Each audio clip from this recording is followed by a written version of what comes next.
How's everyone going? Just gonna let some people join in real quick. I'll be right back.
Alright, let me know if you guys could hear me.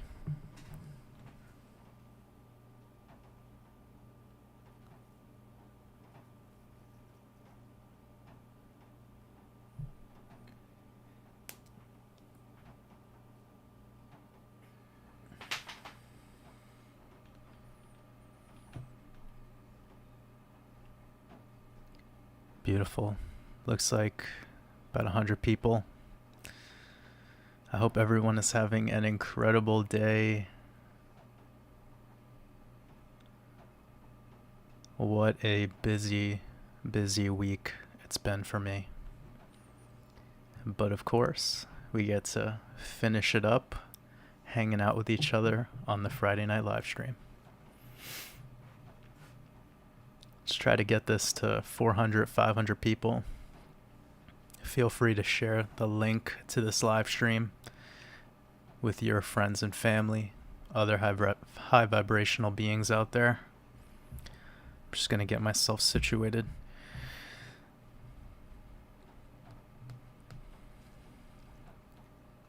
Alright, beautiful. So everyone's saying they could hear.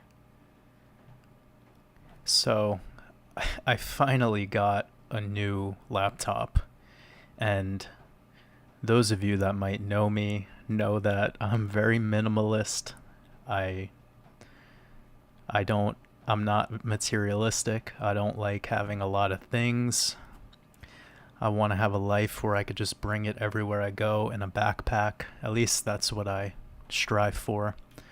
But I decided after so many issues with my last laptop, so many live streams cutting out, and loading issues, and having full-blown video presentations I've worked on just cut out on me in the middle. I've had red pill podcasts that I was 99% done with just crash at the last second.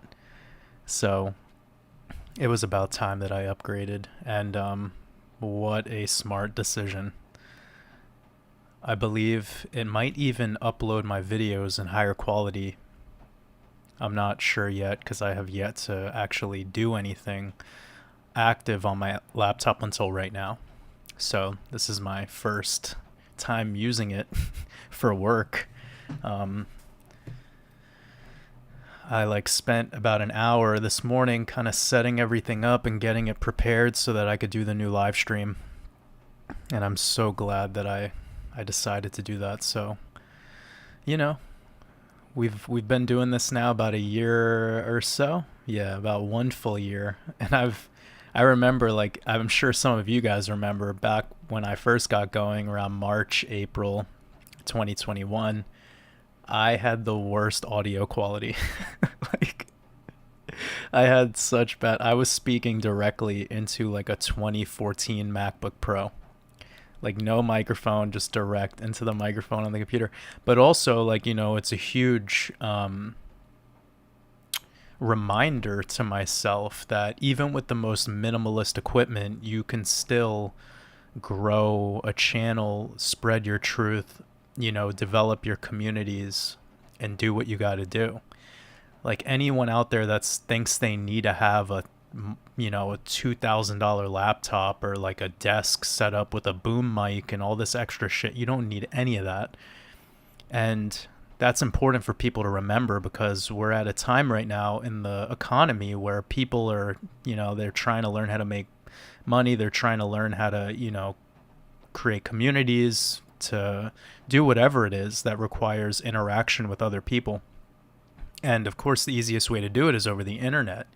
And so many people have come to me saying that, like, they're struggling in business, or they're struggling in starting up some, e-commerce thing, or maybe advertising, perhaps even scaling.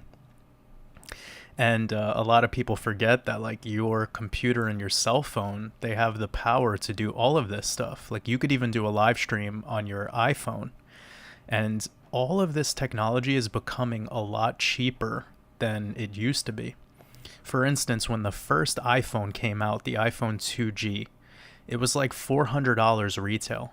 But the phone that I'm using today, which is like 4 or 5 generations out of date, I'm like super, I am so slow to up, because I don't like all these new facial recognition technology and all that shit, right? So anyways, I have like an old phone, right? And you could get the same exact phone that I have for like $50. And it's insane how much you can do on it. So I know this is kind of a weird way to start out a live stream, but I just want people to remind yourself as much as you can. Like, we already have enough to accomplish amazing things. And a lot of the things that hold us back are things that we create in our own minds. Like, we are our worst enemy. So I'm just going back in my memory bank to the time where I was developing this channel with no microphone. Like, there was times where I was going to visit my mom, just to meet up with my mom for a day. And I would make a video with a laptop on my lap, like literally, literally on my lap, sitting in a fucking bed. That, like, if you go back to the beginning videos that I made for the channel, it would be like cutting out because my hand would rub over the microphone on the MacBook or something. Yeah, it was ridiculous. But here we are. Like, here we are. And I forgot the subscribers now. It's somewhere like 30,000 or something, like, we're just getting started. Like, this is going to be 50,000, 100,000. Like, and the word of Gematria is spreading like wildfire, and it's making its way towards the more sophisticated decoding side of the community, the people who actually are seeking esotericism and gnosis, not the people who are just trying to blame some nefarious team of whatever dark force boogeymen. That shit's gone. Like, people who are still focused on that type of energy, like, it's going to be hard for you to expand. You can't expand in this reality when you're within the contraction of someone else's fear. You can't expand in this reality when you're under the contraction of someone else's fear. So don't fall for that shit. If you want to change your reality, it starts with you changing your reality. not trying to, figure out who the boogeyman is. Again, you are your worst enemy. You are Agent Smith. You're Agent Smith and you are Neo. So, go watch the first 3 Matrix movies and you're going to see exactly how that process went. You could keep fighting your shadow. You could keep fighting over and over again at some nefarious, group of whomever, the Illuminati. What do you want to call them? It's ironic too because they're called the Illuminati. They have illuminate in their name. It's like the best flex of all time. The things that I find funny. Anyways, I'm wishing everyone a beautiful day so far. Oh wow, my laptop is working so much better than the last one. Like I could just already tell.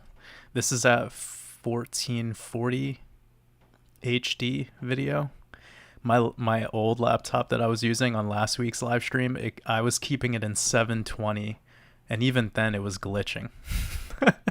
So this is, and I told you guys, remember we had a live stream that kind of like cut out, and my internet was perfect that day. Like it's not my internet that was the problem. It was the fact that I was using a MacBook from 2014.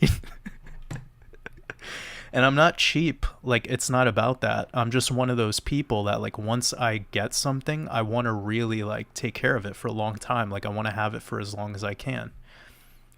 I just suppose the vibrational frequency that we're operating at is beyond the capacity of that piece of technology. Let me say hi to a couple people. Got about 200 people up in here. Dustin, Susie, appreciate you. Deborah, Corey G, Focus Point.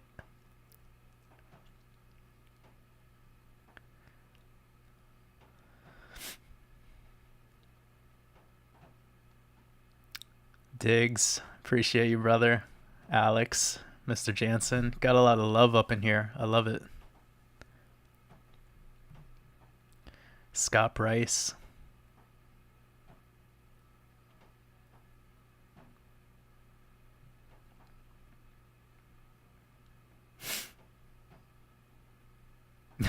Ready for the weekly. I love that. It's also pretty amazing how many people reach out to me about the live streams and they say that they listen to them during like drives and stuff, or like when they wake up in the morning the following day, they'll listen to it while they're having breakfast or something like that. I love all those stories because it's showing that these live streams, like people are coming back to them. They're timeless in a sense, and I think that's really important because stuff that regards to like the markets or money or crypto, like all of that shit, like it's fleeting, and a lot of it's just once it passes, there is nothing else you can do with it. But I feel like these live streams, at least my goal in them, is to channel in truth and then help unlock something within whomever is a part of this. Not to instill my truth into anyone else. That's not what this is about. This is about me just channeling in that truth.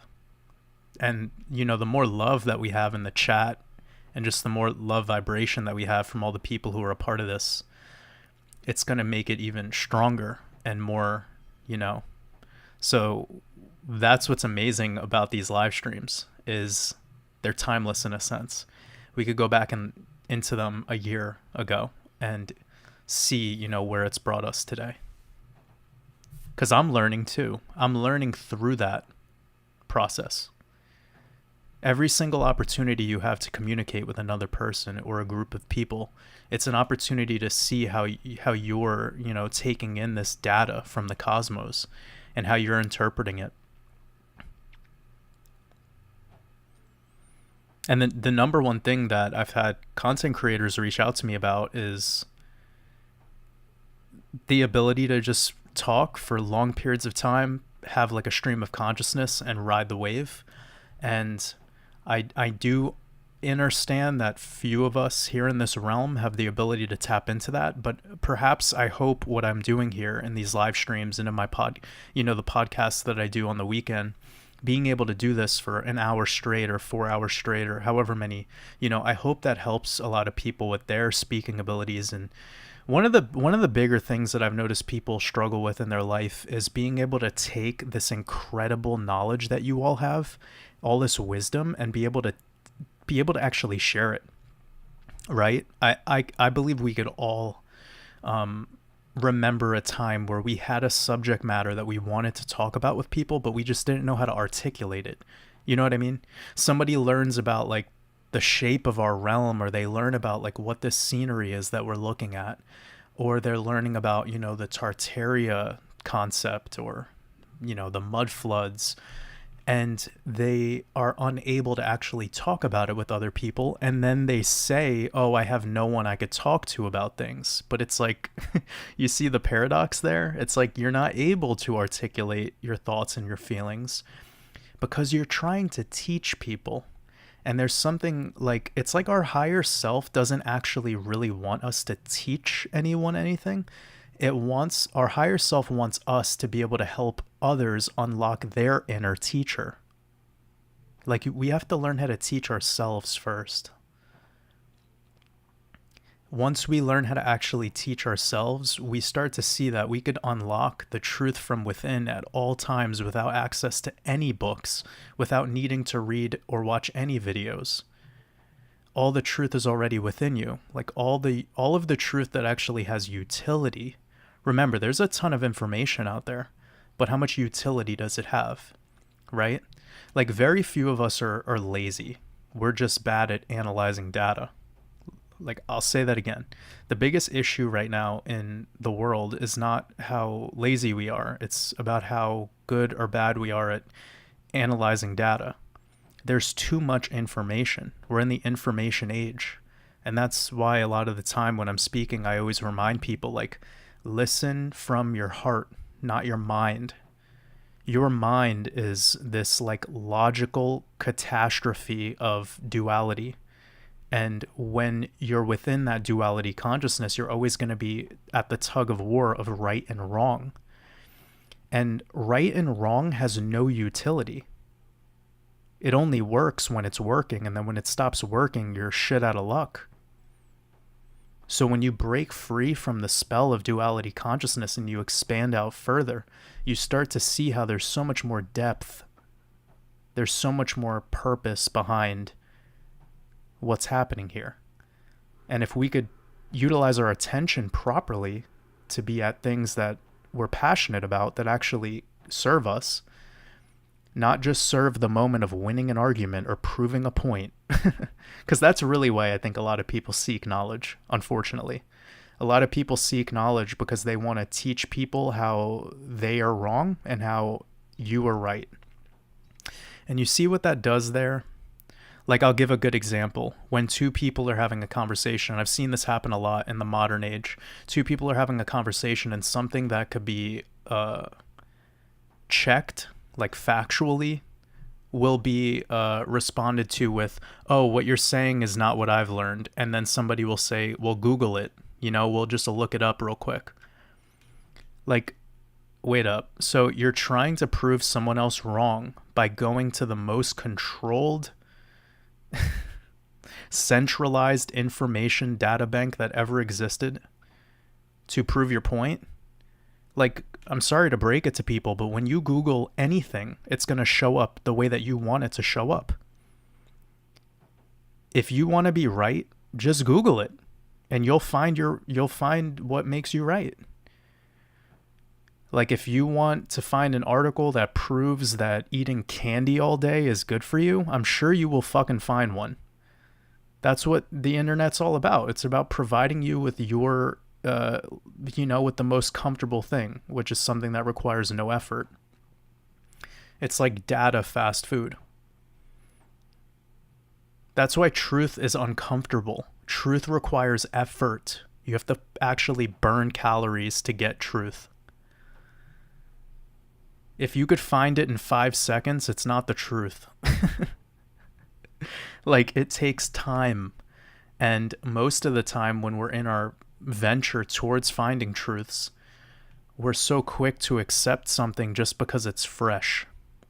You know, that's what's interesting about news is just what's fresh. It's called new, right? So whatever's the most fresh is the most sexy, and it's the easiest thing to replace the old thing you categorized as truth. I know this sounds a little philosophical, but it's important. Because when two people are having a conversation and all they're doing is trying to prove a universal truth, and their way of proving it is with fucking Google and fact checkers, this is never going to bring two beings together in a sense of expansion, because it's all built within contraction.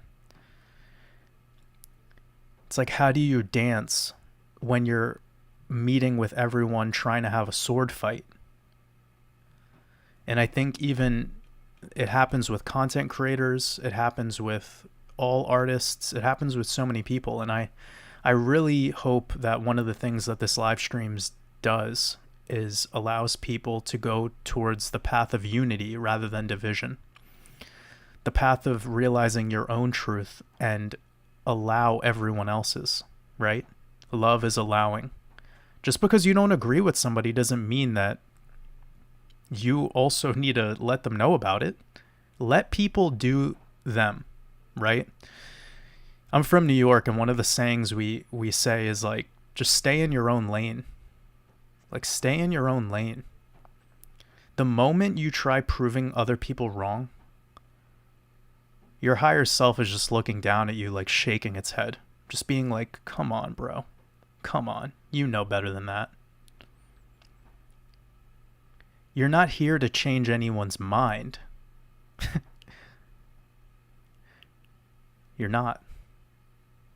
Now, if you're trying to do something, if you're trying to create something, if you're trying to bring something new to this world, if you're trying to organize something that could change the lives of others, and people are standing in your way, that's a different conversation. If you have an idea, if you have a business concept, if you have something new that came from within you passionately, and other people are trying to slow you down, get those people as far away from you as humanly possible. Nobody needs a human traffic cone in their life. Nobody needs a human mosquito landing on them. Okay? Anyone in your reality that is trying to slow you down from your greatness, they are a human mosquito. They're just a bloodsucker. And don't hate them. Don't hate them for wanting to suck your blood. The reason they want to do that is because you're so fucking great and they are existing in lack. The only way for them to survive is off of you. It's like Judas and Jesus. Like, the reason why Judas betrayed Jesus is because he was fucking jealous.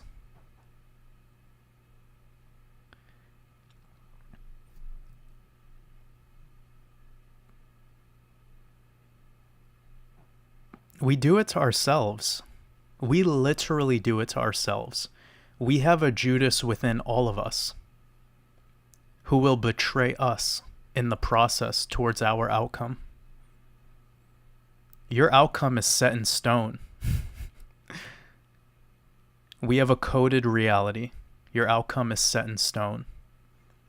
Whatever it is right now that makes you feel the most love, the most neutrality, the most bliss, whatever right now makes you feel the state of nirvana, if you are passionate about that, that is the exact thing that you should be doing. And if someone or many people in your reality are trying to slow you down from accomplishing that, or even starting that, it's time to get out the bug spray so the human mosquito cannot land on you.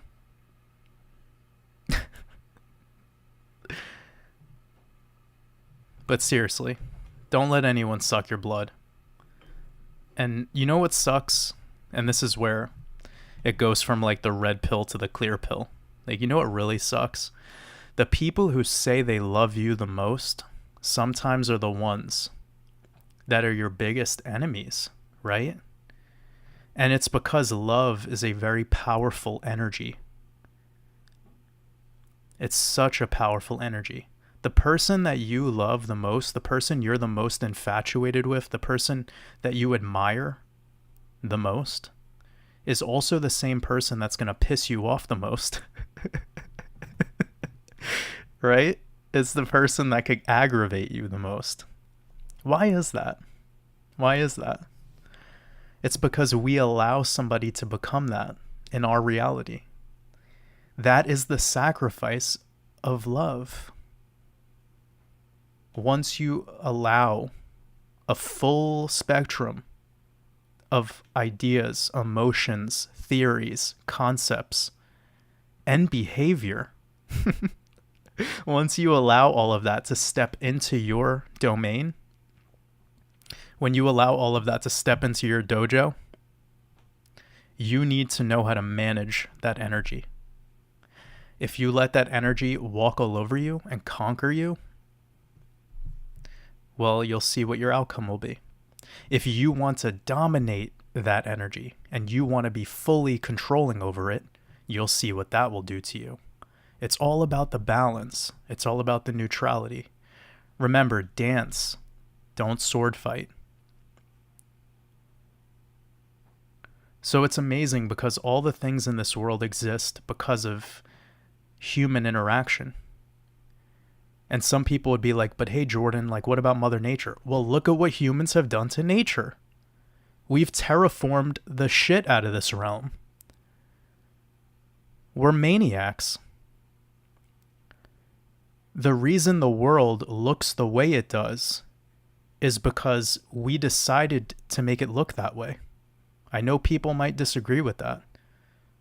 But fly a plane over this fucking earth and look at the checkerboard motherboard of this realm. It was designed by humanity. Mother Nature, once she steps in, it's chaos. It's ivy everywhere. It's beautiful wildflowers. It's varietals of fruits and vegetables you've never even imagined. Then the human steps in and it says, this watermelon has too many seeds. I don't like seeds, so I'm going to create a watermelon without seeds out of my own selfishness. And then we start destroying the beautiful chaos of Mother Nature. We think that what we're doing is right. We think that what we're doing is virtuous. But even the land beneath our feet is heavily terraformed. And that's because of our imagination and how we interact with each other.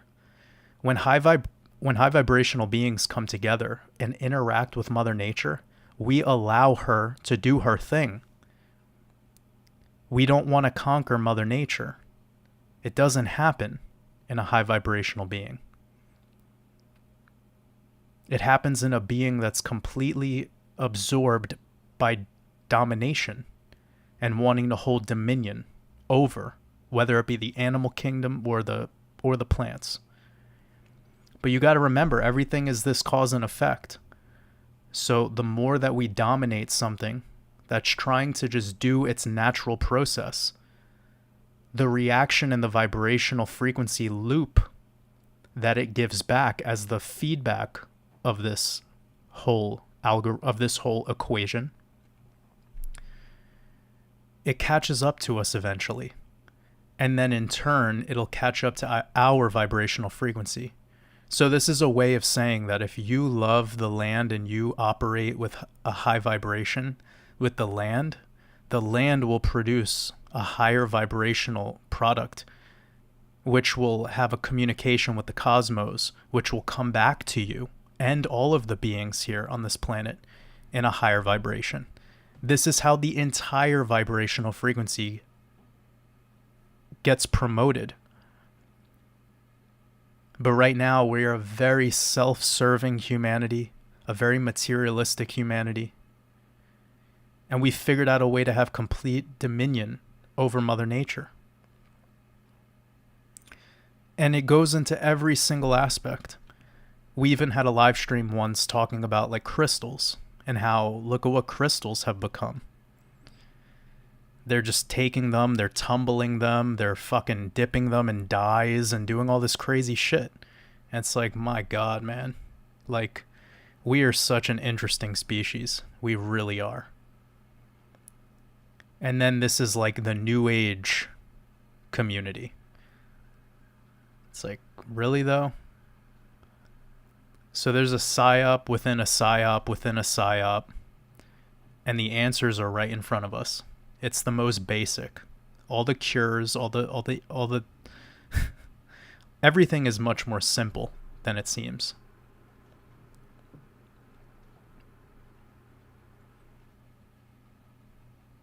But ultimately the point of all of this is there needs to be a unity amongst all the communities.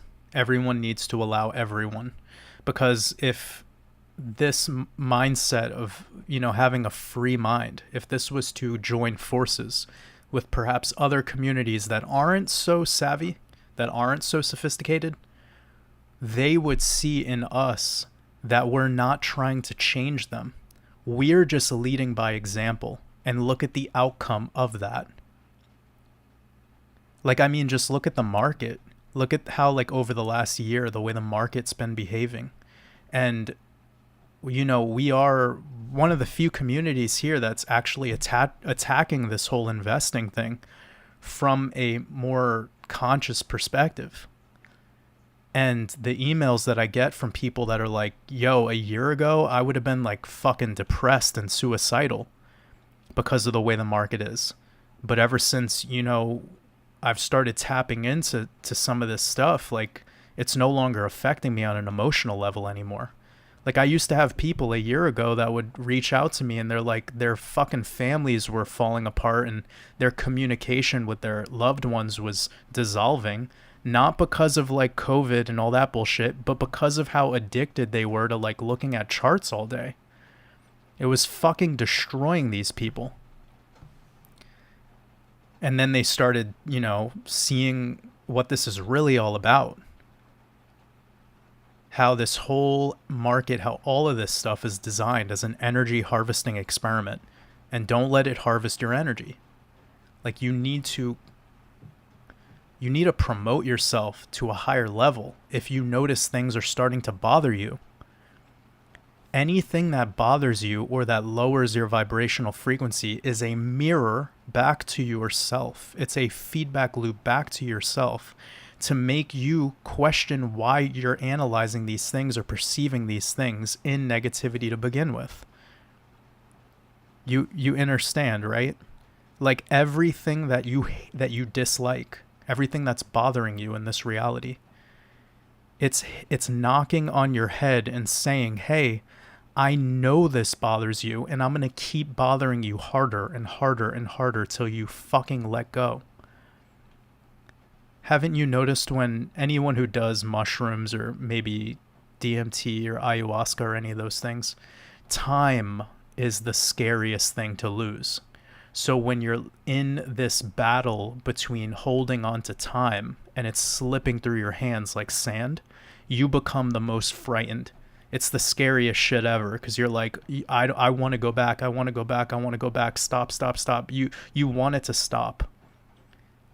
But at the same time, when you let go, when you finally let go of it, the thing that fucking frightens you the most, the thing that makes you feel like the most powerless, when you let go of it and you see how it's actually all good, how it's all fine, you notice how you become like a bigger titan than you've ever been.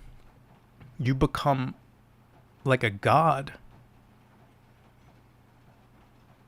You actually now are the one holding the controller. So just remind yourself, everything that bothers you right now, if you're somebody who's struggling with like investments and like you're just worried about anything, that worry is your opportunity to let go. Like, let go of it.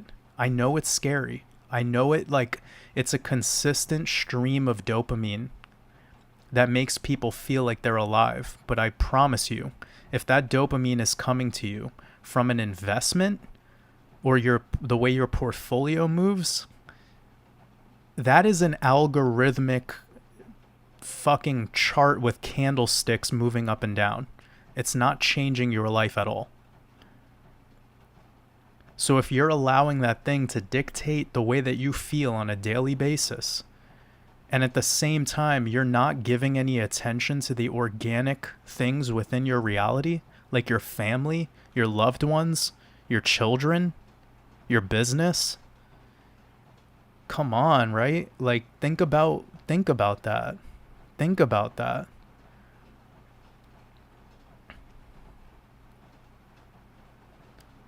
And I know some people are going to be like, oh, well, Jordan, you've been investing for a bunch of years, so you don't need to worry about it. But like, I used to worry about it too. Like, I had the last little bit of money to my name. I fully invested in the market and I had no fucking money for groceries.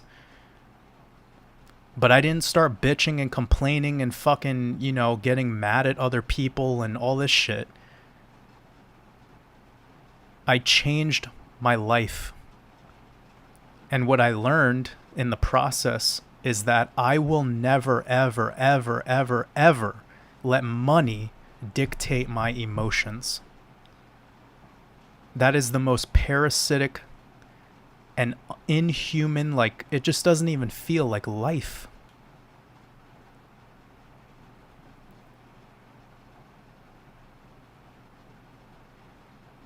That'll be the last thing I speak on regarding money today.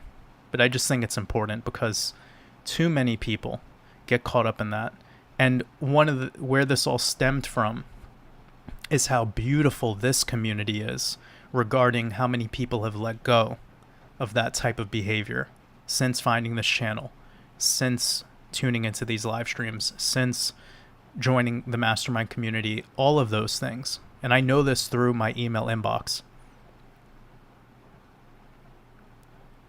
And that's beautiful for me. Like, even if only one person told me that, that would be enough. I could say, okay, my journey to this planet is over and I'm ready to go back. I'm ready to go back where I came from. But there is no sense of accomplishment here, really. It's just beautiful to see others overcome something that was bothering them. The emotional ties that we have to money is definitely something the human species needs to work on.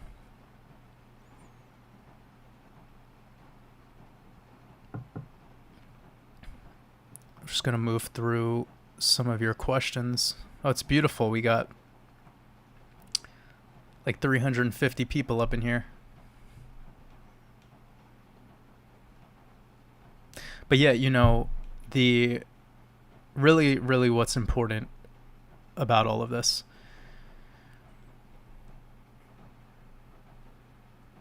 the conscious expansion and the expansion of community is a lot more important than the decoding and the technical analysis stuff. Like, it's amazing what we could do in numbers. The bigger these types of communities grow, not just mine, like all communities out there that are focused on changing their situation from this parasitic, environment that is what we call society. Like, society is a problem. Society is where you have brainwashing. It's where you have the mass control over people's sovereignty. That is what society is. It was created as such. So trust me, there's a big difference between freedom and society. There is no such thing as freedom in a society. There is the illusion of freedom. There's something called privileges. That's what society gifts you. It gifts you privileges.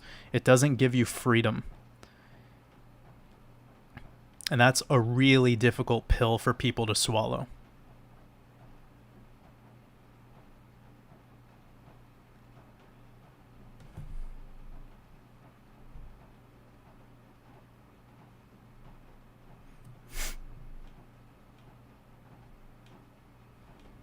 me move through some of these.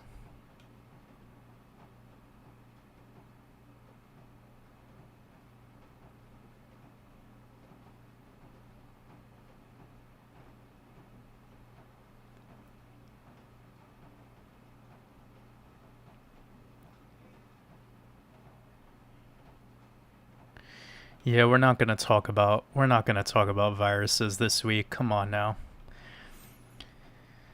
We all need to just move on from germ theory, everyone.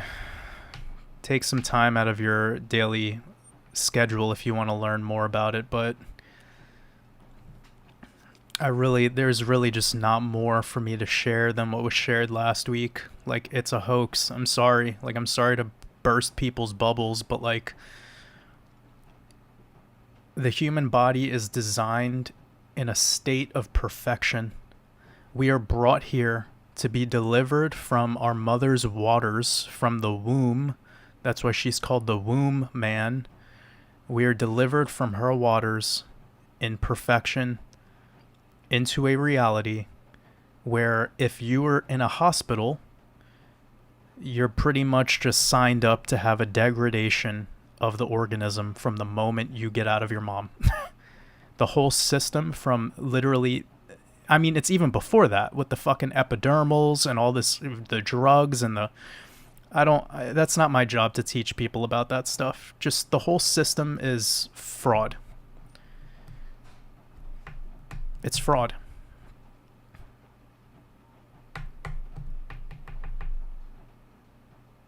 I don't actually know who Kevin Samuels is.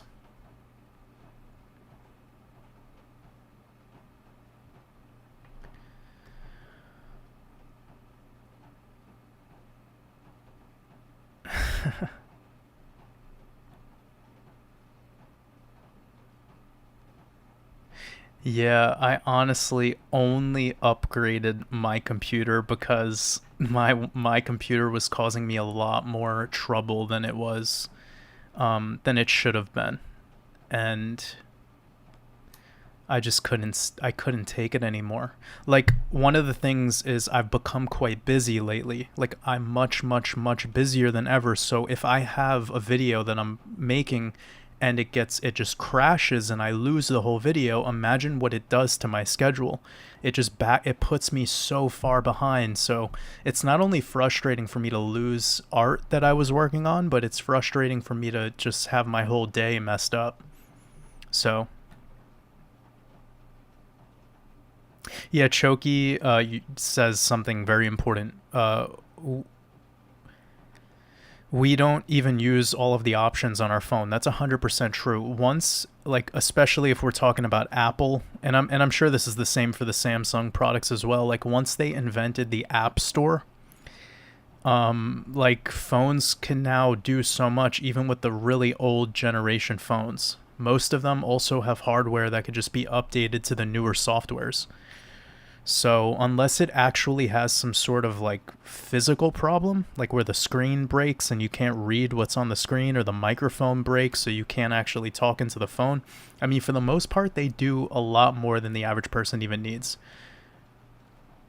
And I'm an old school guy. Like, I like taking notes on paper. I love writing down with pen and paper or pencil and paper. So I've kind of stepped away from using my phone as much for stuff like that unless I absolutely need to.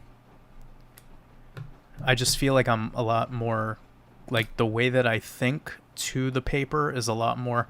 But lately I was talking with somebody and they recommended that I take notes by speaking my notes, like, into my phone voice memos. And I was like, oh my God, that's genius. That is so genius, because that is the best way of writing down, or that's like, human beings aren't readers. We're auditory, like, we're verbal. We speak. That's our skill. When we have to think about the process of thoughts, we don't even know where the thoughts come from. So we have like crown chakra accepts sunlight, and then it like has to move through that blender called the mind. And then it has to go through all these phases till it could finally come out as a full-fledged thought. And then we're supposed to put that down on paper and write with grammar and punctuation. Oh my goodness. It's like taking us so far away from the natural way. So, yeah, I need to start doing the voice memo notes from now on. I think that'd be really helpful for me.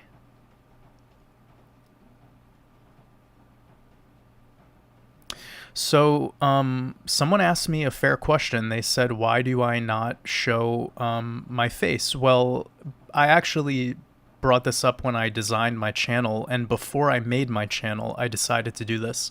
I believe what allows us to actually channel in our own truth and our own wisdom is not getting so fixated on the identity of the teacher or the person who's helping us in that journey. And a lot of the time, people get sucked into somebody's message just because of the way they look, right? So I have learned so much in my years of study, and I've been a teacher my whole life. And given that I've been in that role, I've been a trainer in every single job I've ever had. I've been a teacher. I've been a teacher of teachers, actually, in a lot of jobs that I've had. So I know the craft. I know how it works. I know what helps people learn the most. And guess what? It's not staring at someone's face. Believe it or not, the face and the all of that stuff when it comes to the thing that I'm trying to do. See, I'm not a content creator. I'm not a YouTuber. I'm not trying to get people like, like this isn't BitBoy. This is about like changing the fucking world, and it changes through you, not through me, not through my face, not through the way I look. Trust me, if I showed myself, it would bring a whole different energy to what's happening here. And I don't want that. And then on the other side of things, there's something necessary about protecting your identity as someone who has a growing network. You know how amazing it is for me to go anywhere I want and no one knows what the fuck I look like? Like, imagine me where I'm at in my journey, having people walk up to me and like, I don't want to deal with that in my life. Like, and I noticed that that's the number one thing that a lot of like people struggle with when they become more well known is like they don't want to be going to the gas station and people are walking up to them and like telling them they're, I could see there's a beautiful side to it, and I will coordinate with people in my life, meetings and stuff. But outside of that, like the presence of me is irrelevant for the mission that I'm on.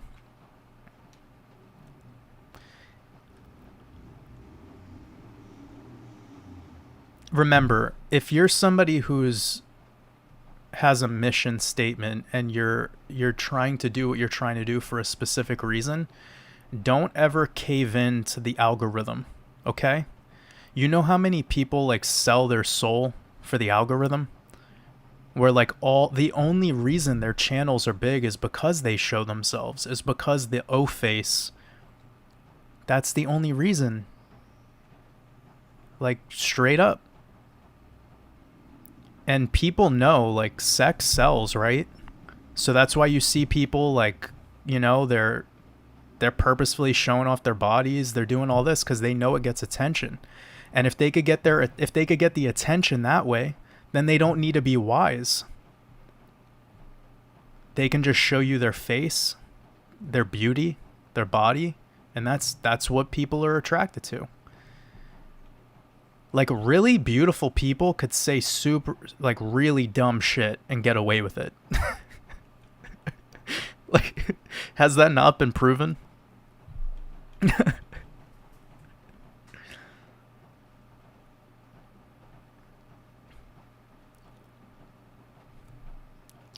Just moving through some comments.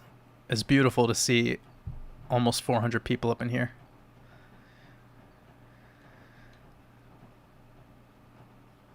Sending love over to Scotland. That's awesome. We have a couple people here from Scotland today. I appreciate you. Yeah, I'm in the market for one of those flip phones. Regina Sanders sending you lots of love. Yeah, we should all go out and get flip phones. That's how that's how people will know you're in this community. They're like, that guy has a fucking flip phone. He must be in the wolf pack.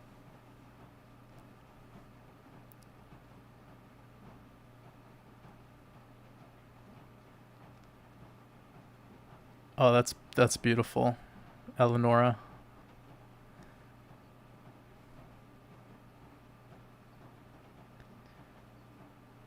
Got Austria in the house. Got Bronx in the house. That's awesome. Whisper Media says, every time I try to share this knowledge with people, they just think I'm crazy. It's because you are crazy. But that's what makes you beautiful. Like, what makes you all beautiful is the exploration of the unpopular. And everything that's popular is wrong. So, of course, you sound crazy in a world full of liars.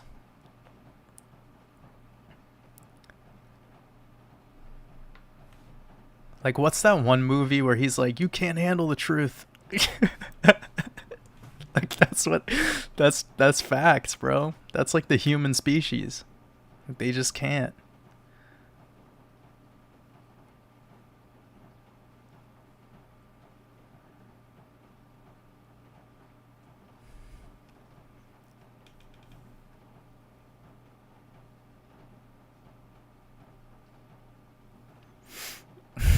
I love this chat right now.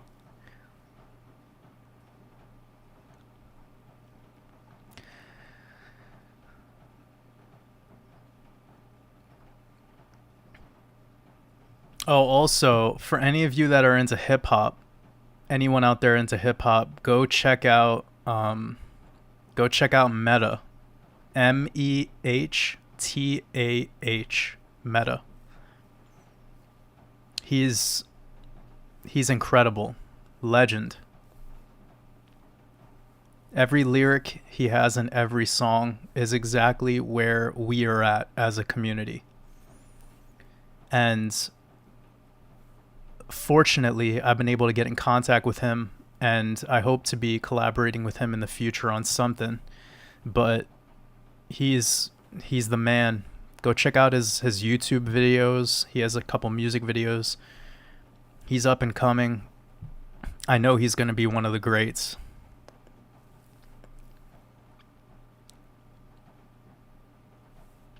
So anyone out there that needs a little music and they want to have some music in their life that actually aligns with some of the subject matter that we talk about on these live streams, because it's really difficult to find music where they actually talk about this stuff.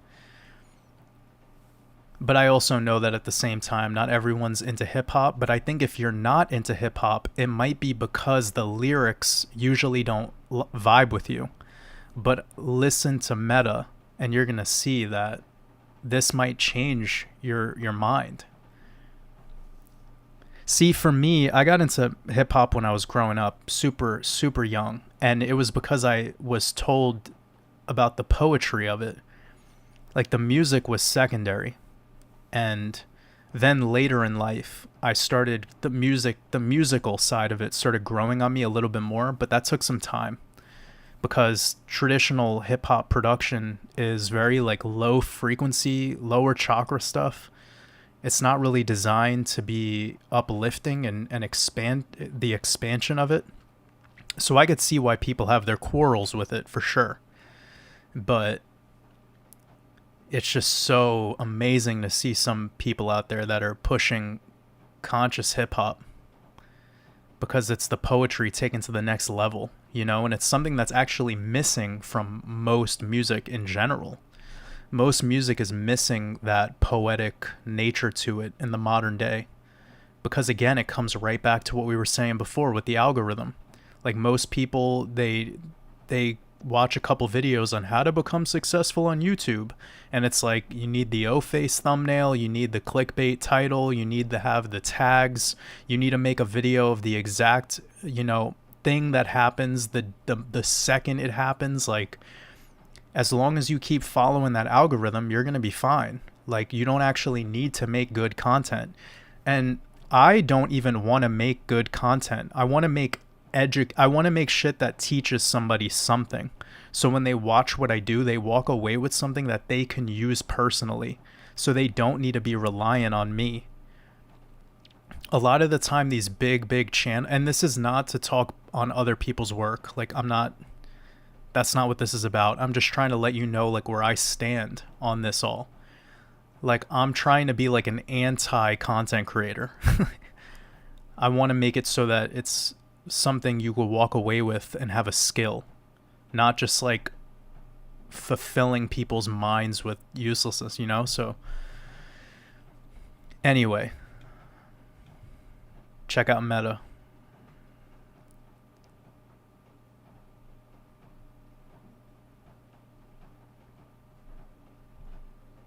Eddie, appreciate you. Kalita, sending you love.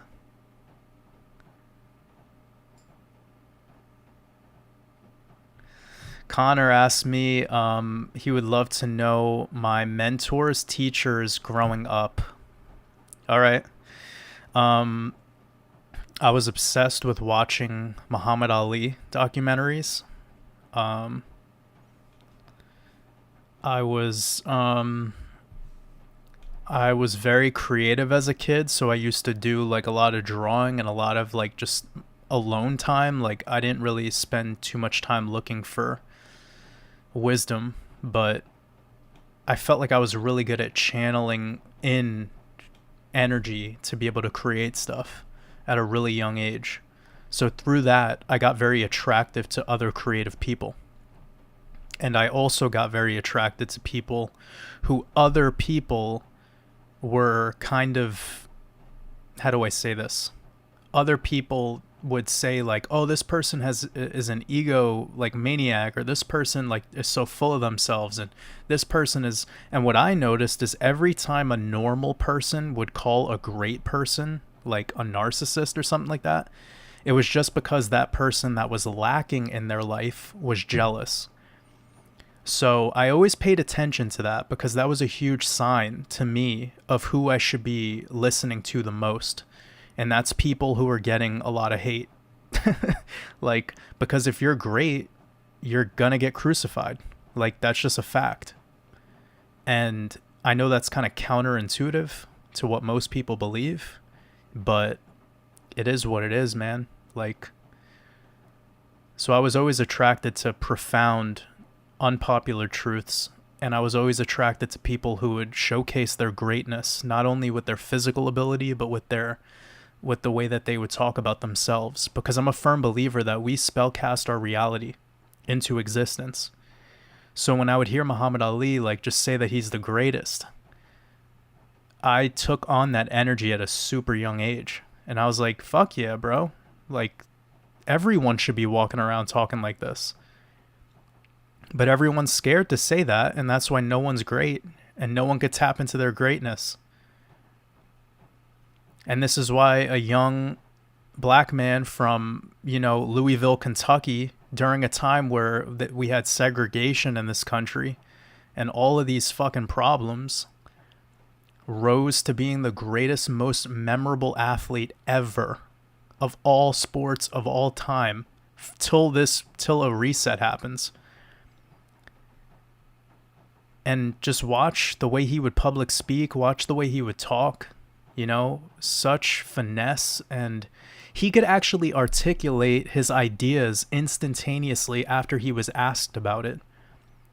Now go listen to Elon Musk.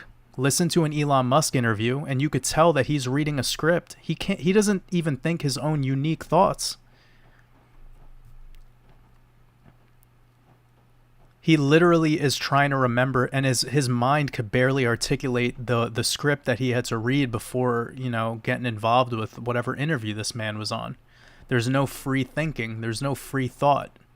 And you could tell this, like, once you become, you know, a little bit more savvy to the way that people talk, to the way that people public speak, you know who's real and who's pretending. You know who's a passionate actor, and you know who's just fucking passionate. And it's the people who are super passionate that you can't control. It's like the MK Ultra didn't work on them. You know? So there's no doubt in my mind that somebody as powerful as Muhammad Ali was being controlled. Of course he was. He had to be. You can't become that big and that important and that big of an icon without being controlled. But that doesn't matter. What I took away from it was greatness and how to hold my own when other people around me would say that I couldn't do something. We all grow up with that. And this is exactly what we were talking about when we were in the beginning of this live stream. Don't let anyone slow you down. Don't let anyone slow you down. And as a matter of fact, if someone tries telling you that you can't do something or you're not going to be able to accomplish something, that's your moment to look them in the face and say that I am the fucking greatest. Look at how shook they'll get. They'll get so shook. Because not only do they want you to fail, not only are they trying to spellcast you to failing, you just gave them antivirus software. Like, you just told them, like, nope, that ain't working on me. That shit that you're trying to do? Sorry, bud. Try that on somebody. I guarantee you this individual will never treat you the same. Or they'll just never want to communicate with you ever again, and that is better. That's better off. A lot of people might take this. A lot of people might take this and be like, I don't know, man, this guy sounds full of himself, but like, yo, we're in a world right now where people need to unlock the greatness within. We are not in a world right now that needs to walk on fucking eggshells. If everyone wants to be sensitive to the truth, let them be sensitive to the truth. But that's not what this community is about. Like, what we're doing here, it's not about being soft.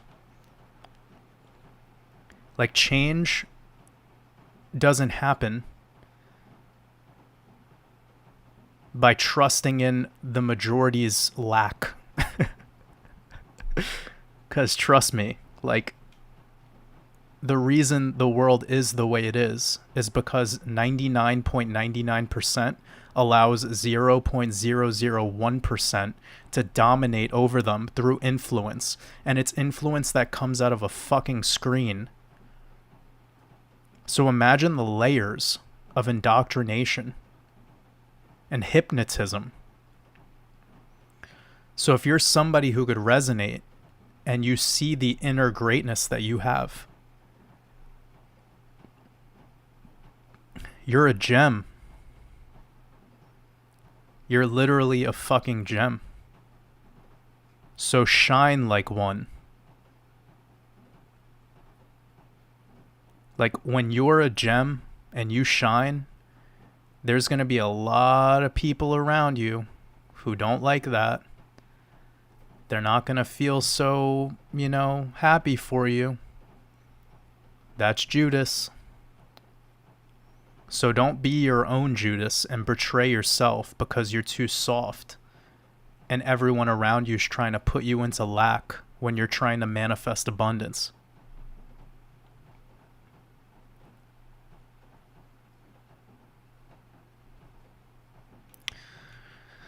Somebody asked me what my typical diet is. I don't eat a diet because it has the word die in it. Yeah, the movie Adjustment Bureau. So good, right? I hope some of you guys that checked that out after last week.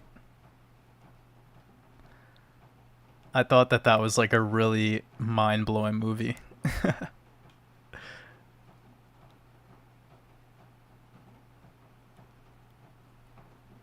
Now, money isn't the root of all evil. The love of money, the worship of money is what's the root of all evil. and that comes to the god of Mammon. So study the god of Mammon, study Mercury, and what Mercury is really about, actually. Because a lot of people that discuss Mercury, they're discussing it from a very exoteric perspective. And here we focus a lot more on the mythologies and going back to the source. And once you start breaking down, going back to the source, you see what's really happening here. So Mercury is the voice between the mortals, which is considered us, and the gods and the Elohim. He's the trickster.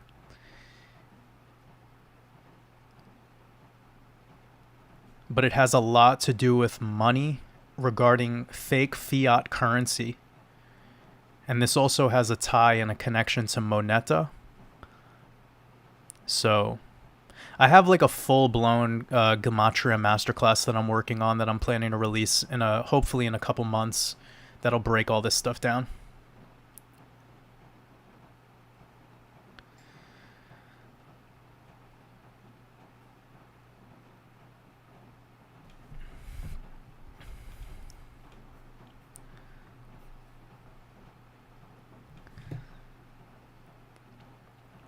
Somebody says Jesuits rule the world.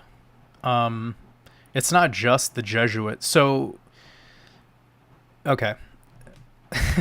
The Society of Jesus is more of the educational sector of what all the elite or apex predators go through. So it's more of the education. So yes, they're being taught the source code of Jesuit academia, but they don't like call themselves Jesuits. They're just under, yeah, like they're literally the Jesuit order. That's what, yeah.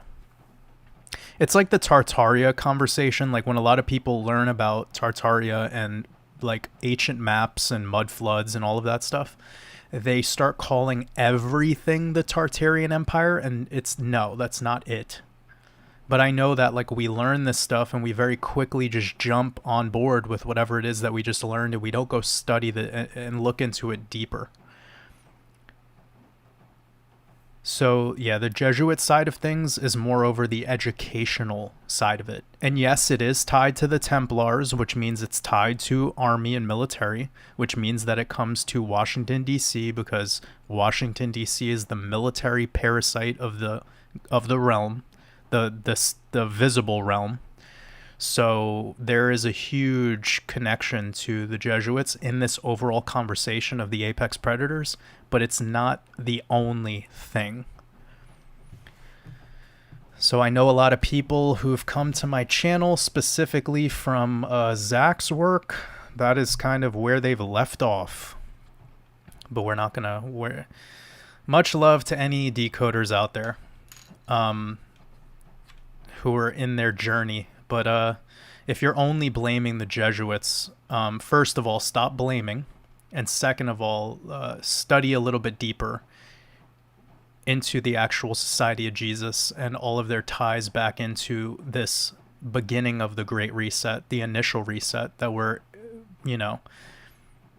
essentially just a genetically modified cloned humanity that has been brought here maybe only 150, 200 years on the surface. So everything we know is heavily controlled by these institutions, by these organizations.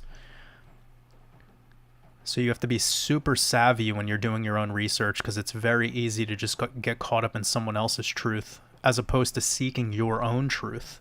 And that's what I push. I push people to unlock their own truth and not just, be on the bandwagon of someone else's.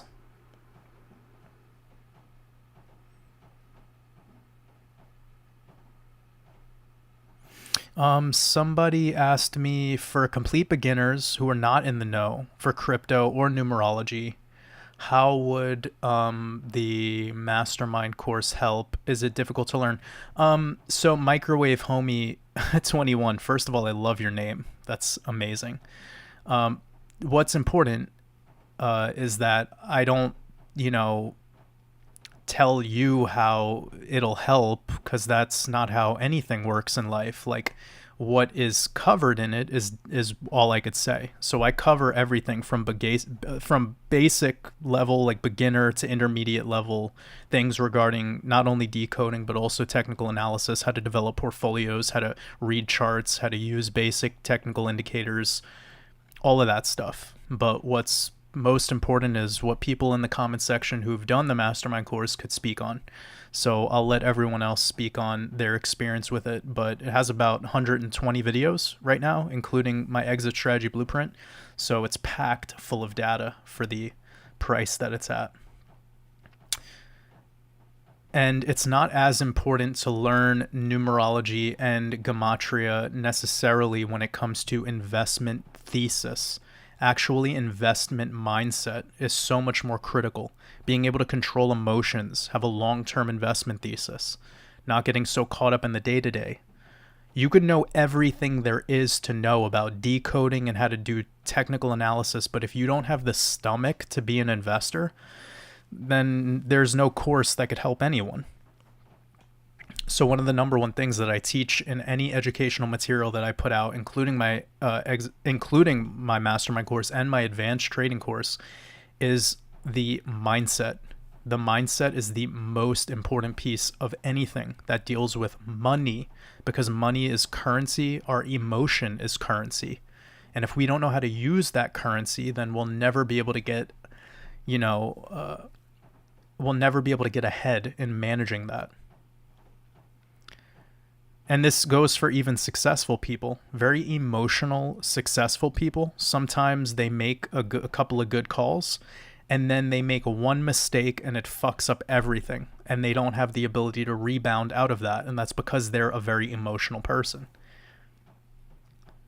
So just some words of wisdom for anyone out there who's seeking, courses or any educational value. Like, it all starts with knowing that first and foremost, a course isn't going to change anything for anyone. It's how much work you put in after you get said course. And then secondly, it's always about emotional stability and control when it comes to courses regarding investments. Ian, I appreciate you showing up, brother. He said Apple low-key lost a suit talking about how they make phones glitch out when new ones come out. Yeah, that's true. So Ian, I learned the secret, all right? You do not update your phone. So Ian is right. It's called planned product obsolescence, and it's not just the glitching, it's the physical components of the phone. They're designed to start breaking down after about 12 to 18 months. So this has been admitted, by the way. Like, Apple has admitted to planned product obsolescence and how they design product on purpose to be obsolete. And then they've gotten into shit with their headphones. But this isn't just Apple. This is every fucking company does this. It's a strategy. Do you not think Coca-Cola has a strategy that just slowly gets you diabetic and start developing kidney problems? Every company that's leading the world, like, they're aware of this. I don't necessarily think they do it on purpose. It's just a byproduct of the success. Like, no one at Coca-Cola is walking into your home and like shoving open your mouth and pouring Coca-Cola down your throat. Like, people go out and buy it. They go out. Like Apple doesn't like show up at your door. Like, Steve Jobs didn't walk around with a knife holding it up to people's throats saying, you need to buy a Mac. People buy it, and they buy it and they learn that this shit could break, and then, it is what it is. But a lot of it comes to the way we treat things. You know what I'm saying? I think a lot of the time people don't treat stuff properly. I've seen so many people, they drop their phones on the floor. They, they walk outside in the rain with their phones. Like, they do a bunch of shit like that, and then they complain how it stopped work. You know what I mean? So I don't know. I don't want to go down that rabbit hole, though, because it's unimportant.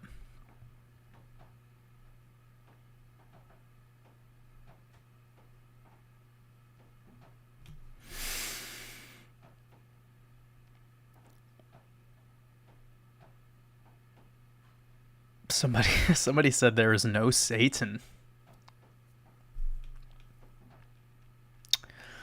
Well,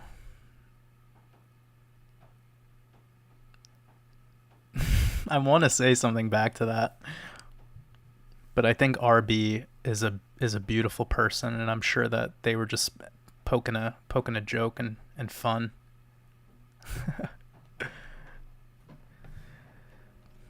But wow, I have a whole presentation coming on duality consciousness. So I'm going to be talking about like Satan, Jesus, the hexagon, all the symbology that comes back to the crucifix, and yeah, I have so much to share regarding that. Um, and again, this is all post reset symbology. This is all post reset stuff. This is when the Jesuit order and, you know, all of these secret societies that were working in the background globally, like across the globe. I hate using that word. That's not the word I want to use. Across the plane. Globe is such a silly word. I love when I say something and I catch myself and I'm like, why did I say globe? Anyways, you guys know me by now. So what I was saying was that um I just love learning a about where the origins of Satan and Jesus come from. You know what I'm saying? Like I just love the origin stories of anything because the more and more you search, you just find that like wow, um it's pretty interesting that everything has similar origins for every civilization and they all came to be around similar times. And even like exoterically, there's a lot of stuff exposing this, like Graham Hancock. Like, I'm not trying to push Graham Hancock, by the way, but again, like one of these guys that's like, if globe Earth is NASA and flat Earth is like everything else, which is bullshit, by the way, but that's the way that they like paint the picture in duality, then Graham Hancock is like the opposite of the narrative of like ancient Egypt and like the ancient civilizations, right? Like I'm sure you guys are aware of Graham Hancock. So it's just amazing how like if you don't get caught in the web of the main narrative, they'll catch you in that other web. And here's what the web is, okay? The web is your belief. The web is your commitment to stop seeking. That is the web. So never stop. Keep going. Once you think you found the truth, that's okay. Hang out there for a moment. Enjoy it. Do a little like snow angel in it. You know. You know. I'll show you. Dude, I'm so dumb. Do this. When you find the truth, just do this. Make a little snow angel. Think you're right for like 10 minutes and then get the fuck up out of the snow cuz you're cold and go find some more truth. Oh, that's so funny. Kids know exactly what to do when it snows. Humans are like, I'm gonna shovel now because I have to take my car to work. I have to go to work now.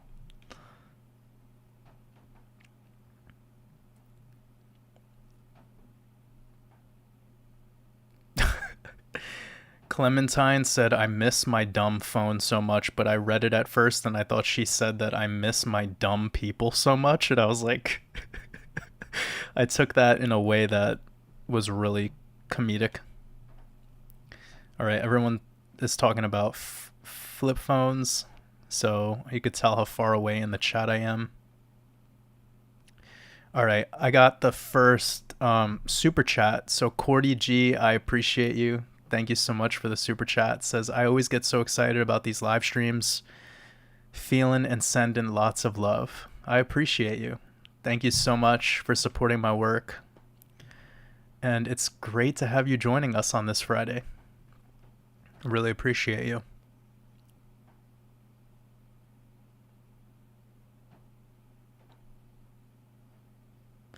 Matt M, appreciate you joining the Discord.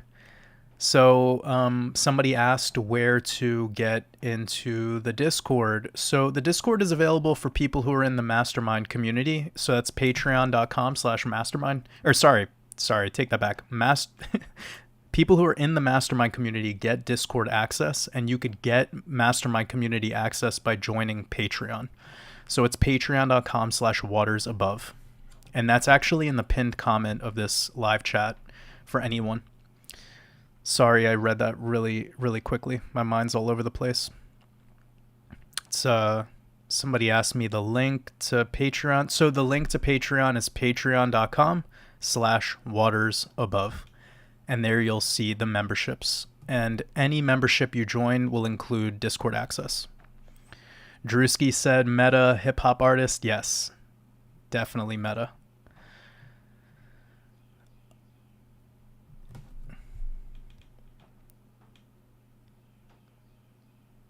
Somebody asked, so Harem Mao player, I appreciate you. Thank you for the super chat. It says, yo, been inspired by Stuart Wilde? I don't know who Stuart Wilde is. Yeah, sorry. Yeah, I'm unaware. But I appreciate your super chat. Thank you so much for supporting my work. So Drewski says also Kambada is a great hip hop artist. So yeah, I actually reached out to Kambada about a year ago, and his people got back in touch with me, but he himself never followed up. So I was trying to set up an interview, but it was just, we couldn't make it happen.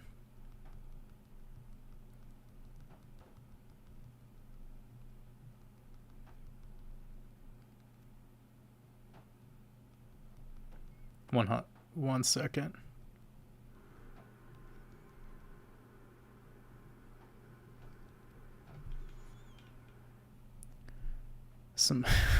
Let me get to. Somebody asked me my view on Nas. Nas was the first hip hop artist that I ever listened to. When I was growing up, I was given the Illmatic album as one of my first introductions to pretty much the hip hop genre. Besides what was ever, like whatever was playing, randomly on the radio or whatever. But I grew up listening to like Wu-Tang Clan and Big L, Rakim, KRS-One was big for me. I was listening to a lot of KRS when I was growing up, but Nas Illmatic was the first hip hop album I ever listened to front to back. And it's amazing. Memory Lane like changed my life. When I first read the lyrics to Memory Lane, I was like, wow.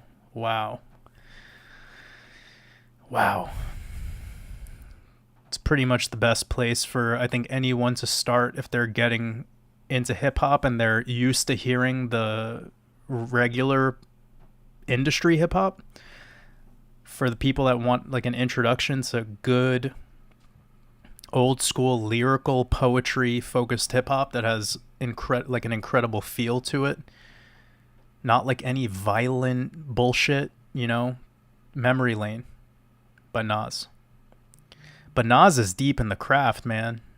He's high level. He's deep in the craft. But Nas's last thing that he put out with Hit Boy, Magic, oh my god. Wow.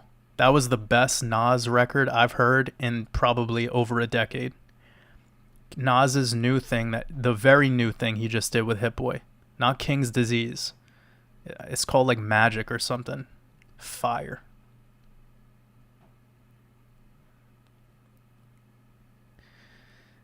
Tupac, somebody asked me about Tupac.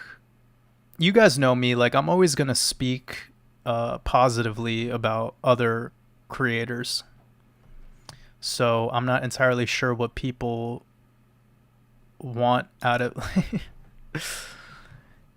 yeah, like Tupac was he was like a Glee Club kid, if you want to know the truth about him. He was like a ballet dancer. when before he became this like this groomed hip hop legend that you see today. You know, like the imagery that you get to see today. When did Tupac die? Like 94, 95? He left a huge legacy, and very little people know about like his past. But then he had a lot of people like sending him stuff when he was in jail, and it's controversial, but a lot of it was stuff that was already pre like 100% finished tracks, you know? And he was pretty much going and taking it and redoing the songs. Some people could call it influence. Some people were saying that he was just straight up jacking people's stuff. But I don't know, man. I think if somebody is world famous and they're like the number one most popular person within the thing that you're talking about, they're part of the craft. Like that is how it always ends up. But you know, Tupac's probably living right now in a cloning facility with Kobe Bryant. They're probably just hanging out, smoking a blunt together. But what I will say, that isn't, I don't know if what I said sounded negative. I'm not trying to sound negative, but like there was a couple Tupac songs that I heard, like, you know, like Keep Your Head Up, Dear Mama, like I cried when I listened to those songs. I was like really touched, you know? Those songs, when rappers talk about their moms, though, those are always like, they always make me emotional because I love my mom. Like that one song, Hey Mama by Kanye. That the best video ever is like when him and his mom are singing that song together. I love that shit, man, because she knows every word. It's like, say whatever you want about, you know, these guys, but like, those are beautiful moments that are captured on film.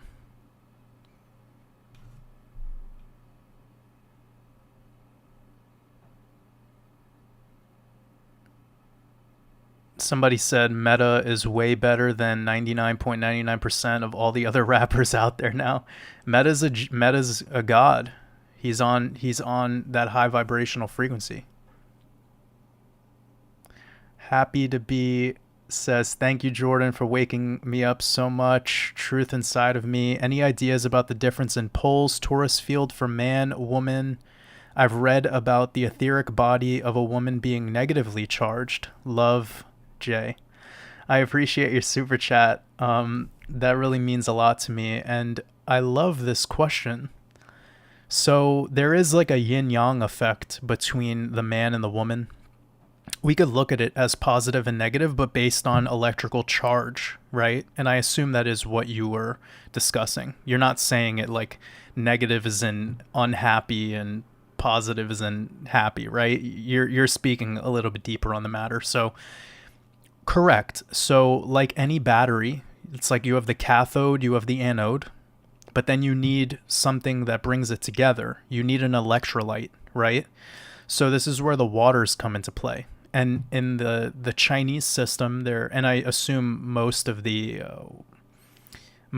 Eastern perspective is a little bit more built on there being a fire and water effect, right? It comes back to the elements. So there's a way that all things get created. So we obviously know the way that all people get created. We don't have to go over that. But there is an effect going on here. And that's why when you learn about Tantra, you learn about how to not just fuck, but make love. You know, and I'm talking like we're grown-ups here, right? So it's important that you just cut to the chase with this. You have a Merkaba, another being has this force field of energy around them.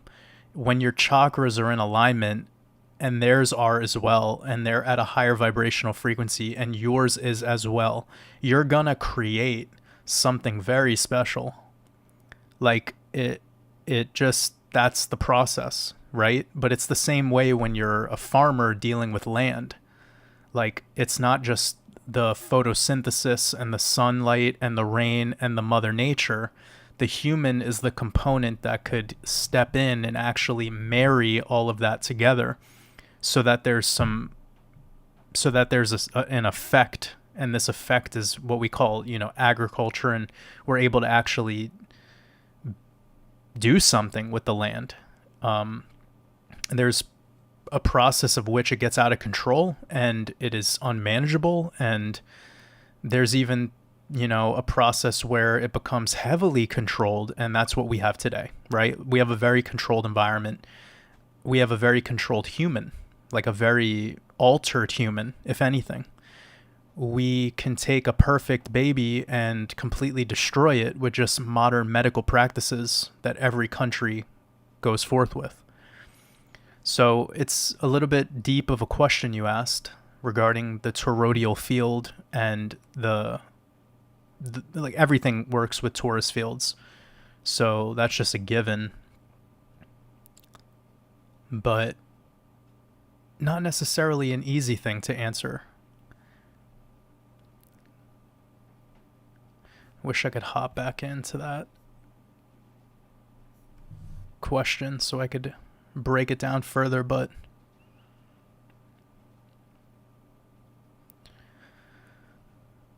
okay, I'm just looking through.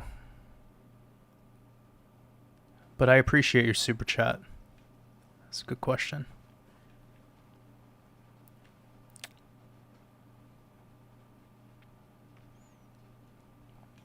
So Charles Worth says something, and oh wait, I did get a super chat from somebody asking what is with the O faces, and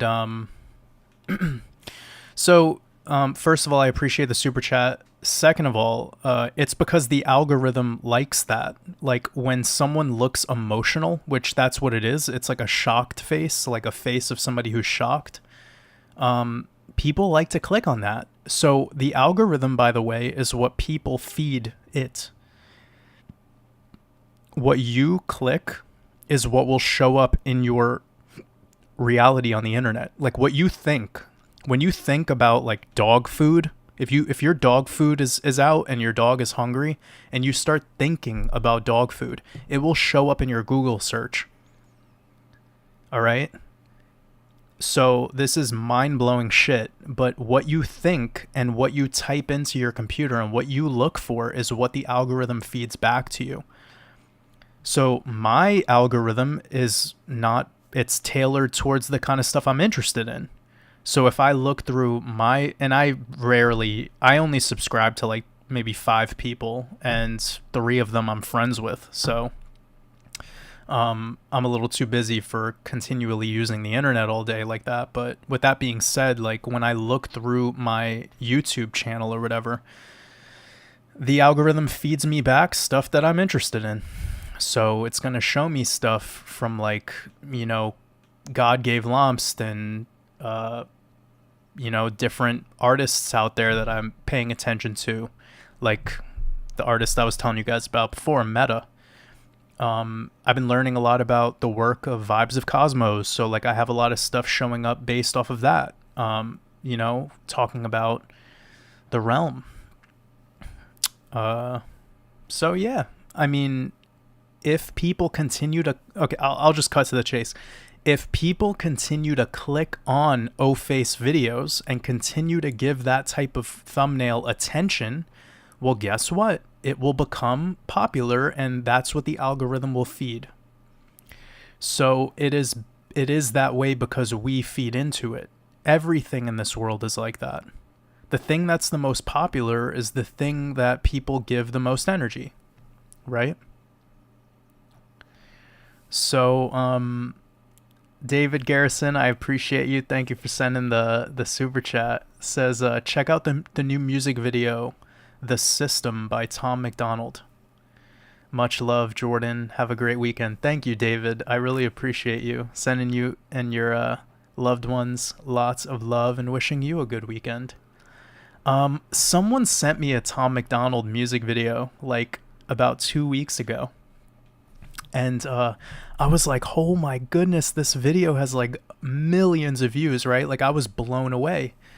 And then they told me to check out this video that he had where he was talking about the music industry and uh, the Billboard 100 or whatever it was. And he was exposing how he does all of his music independently and he still sells CDs. And I thought that was really interesting. Because he has such a big channel, I would assume that he needs a really big production like factory to produce all of these physical copies of music. And it was just interesting hearing his story with the music industry and how unsavory it was. And I'm thinking to myself, like, well, based on the content you put out, shouldn't you know that it's a sour experience if you decided to go independent anyways? Would you not expect there to be the same level of bullshit going on in the Billboard 100? Like, it's like complaining about the Grammys or the Oscars. It's like it's 100% controlled by an organization that has nothing to do with talent or skill or actual movie sales. It has to deal with a group of people who are critics who think that it's what's good and bad. And like, you guys want to know the most mind-blowing artist in my, like, the artist that influenced me the most. All right, I've never actually gone into this, but this is one of the artists that visually changed my life. Like my pineal gland like exploded when I saw this artist's work. So I'm gonna quickly get to I think this is the name.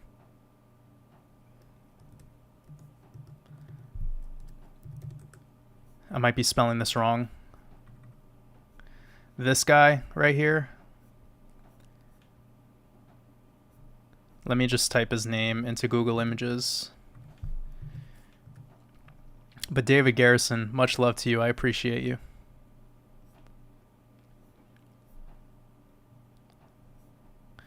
This is a sculptor, visual artist. This guy's work changed my life. Like everything. I'll try to find a high quality image to pull up for you guys.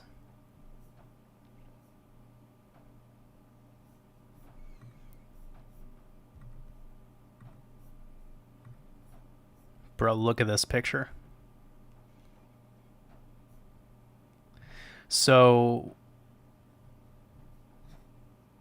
this guy is dipping his head in, he's in the desert, right? You could tell he's in the desert because you could see the saguaro cactuses in the background. And he's thirsty, so he's going over to some water and he's put his head into the water. And within the water is a city. Like it's like a civilization. Every piece of art that this guy pulls out is just wow. Like he was an alien. This guy's an absolute alien.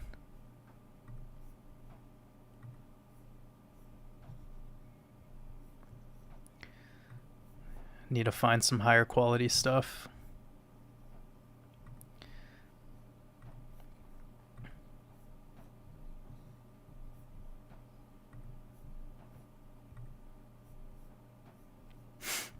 I hope everyone's having an incredible day.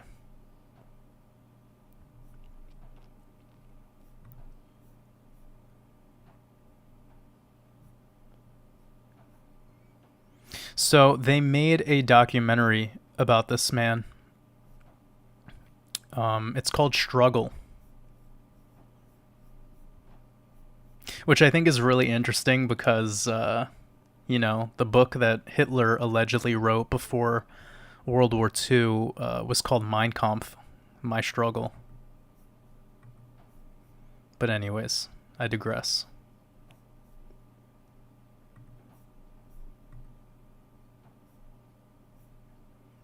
Just look at this shit. Like, how did a human think of this?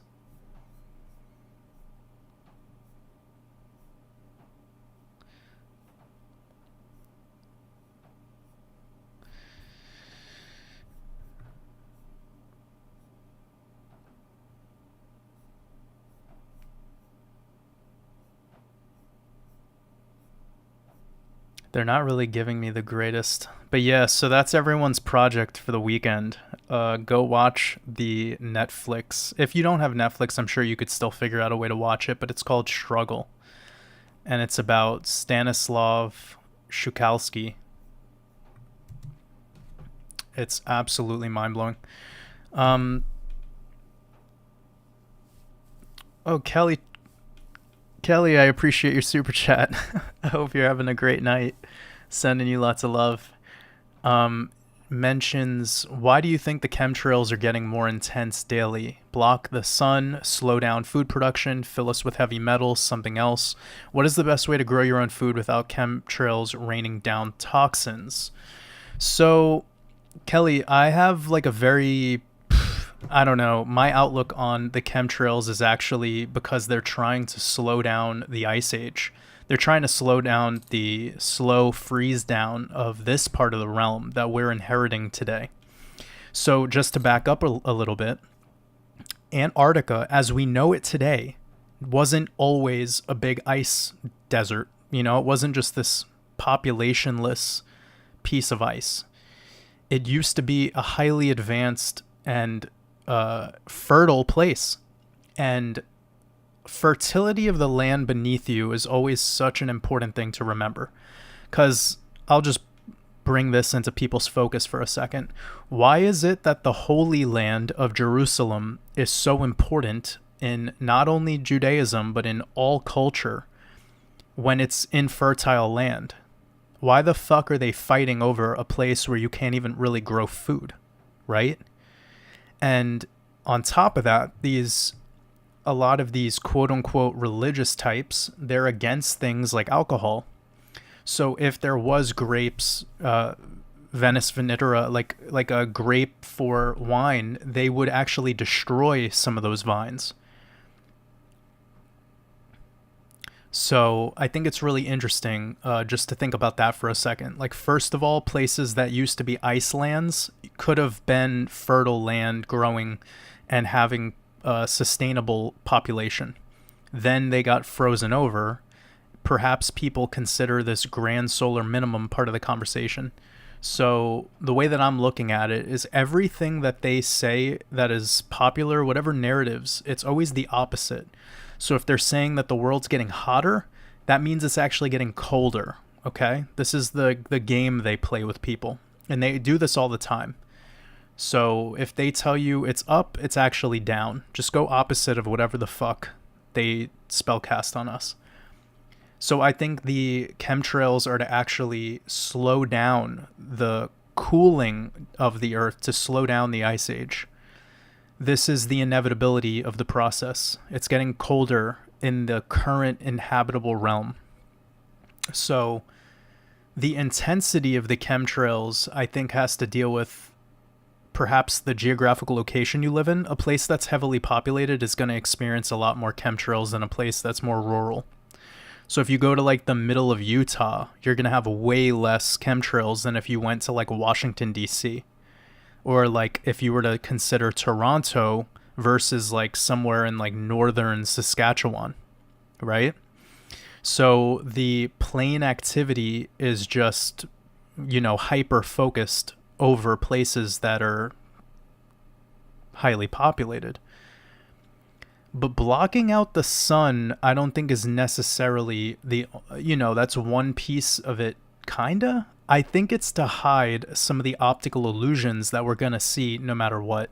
So one thing to consider, Kelly, is there's a lot of people out there that have shown there's times where we can see 2 suns and 2 moons in our visible realm, like in our sky. So whatever's going on there with the firmament dome, like, I'm not entirely sure, but it's absolutely creating optical illusions. Once you get a high-powered telescope, you'll see something like Venus or Mars or Jupiter. It might look like a solid planet, and then you keep zooming in more and more and more, and it just dances like a moving light. It's a luminary. It's not a physical place. So this is all really interesting stuff when it comes to the chemtrails and what's the purpose behind them. Like, why are they doing them? But there's not as much metal as there is plastic. So there is absolutely boron. There's barium, strontium. There's so many, things that are being identified that are coming out of the backs of these planes. And a lot of them, they've actually just taken commercial airplanes and gutted them out and put these big tanks inside of them. So it looks like it's coming out of a normal commercial plane, but it's not. It's used solely for the purpose of chemtrails. And another thing, guys, like anyone who's listening to this right now, when you are talking with normal people, never, ever, ever, ever say chemtrails. Say stratospheric aerosol injection, okay? Because then they're going to short circuit. The person who's going to call you a conspiracy theorist is going to start to short circuit. They're going to say, you just said too many big words for me. And then if they're a little bit more sophisticated, what they'll do is say, what is that? And then I want you to Google what stratospheric aerosol injection is. And again, we're talking about normal people, just to help them in this process, okay? This is about helping people. It's not about proving people wrong. It's not about arguing. This is about helping your fellow man, right? Okay? So show them stratospheric aerosol injection is a military term used by military. It's used by all militaries for exactly what chemtrails are. So when people call them chemtrails and say that it's a conspiracy theory, and they say that that's what it's just normal. No, it's not. It's a term that's used for geoengineering. So pretty interesting when you start to study deeper. I don't know why I'm still on this guy's page. I meant to look at his art. Whoa.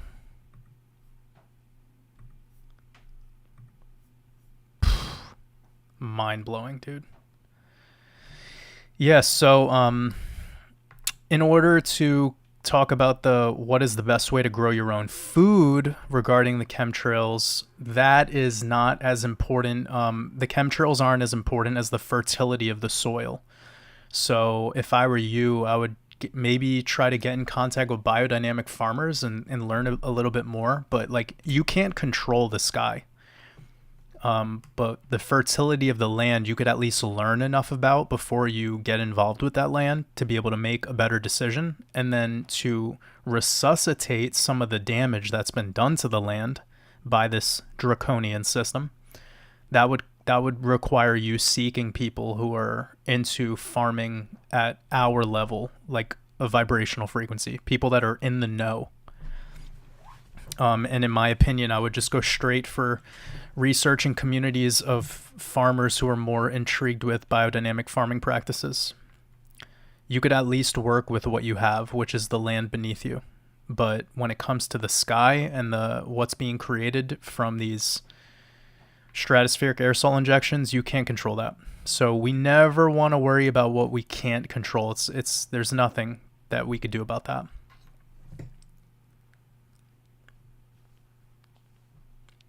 And Kelly brought up something great in her question too. She said, fill us with heavy metals. So this is another comment for people out there that think that you could only get things like graphene oxide from like a vaccine. That's not true. You could absorb the graphene oxide directly through the epidermis, through rain. And you could absorb a lot more fucked up shit than that, okay? So what I would like you guys to all look into a little bit deeper is the correlation between the rain, predominantly in cities, and Morgellons. So go take a little bit of time to learn about that. Daylight put out a track that I can't wait to hear him like fully have produced. But one of the lyrics is basically him sharing what I just said. So much love, Kelly. I appreciate you. Yeah, I'm not planning on updating my phone anytime soon. I love these phones that don't have the facial recognition technology.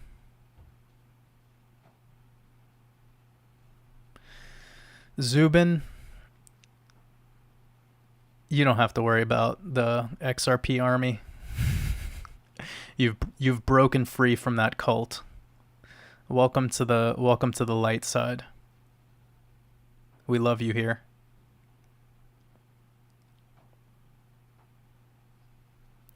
Kim Bish, sending you lots of love. Appreciate you.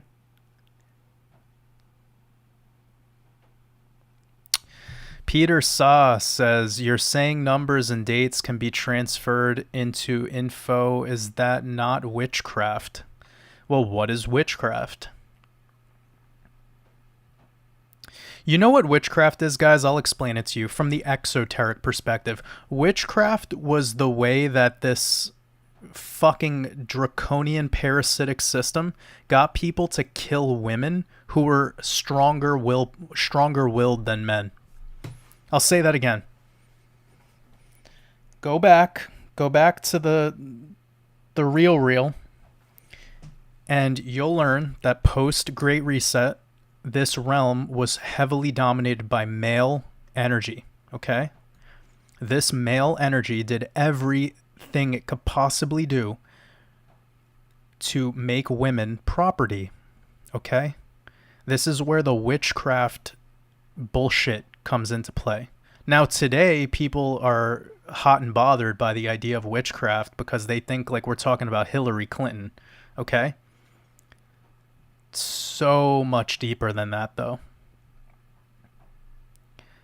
Like, it's so much deeper than that.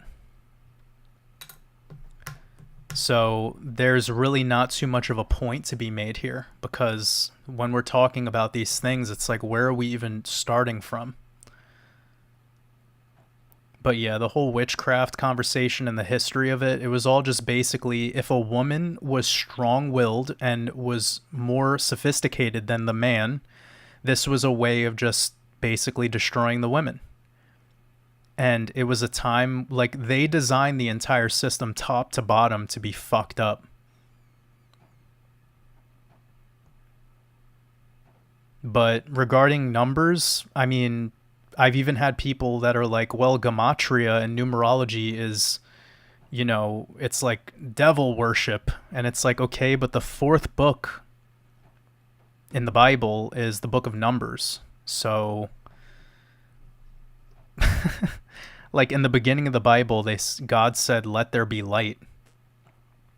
He said, let there be light, meaning he spoke into existence frequency, vibrational frequency.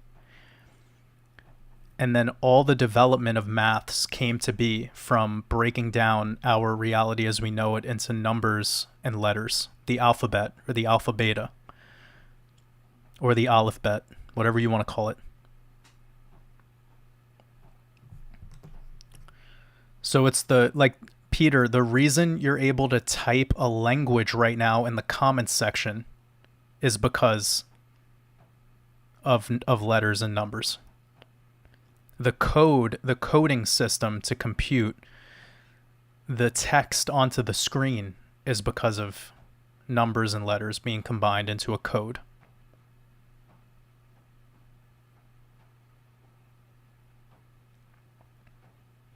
Yeah, the whole story of Genesis is based on numerology and a code. Straight up.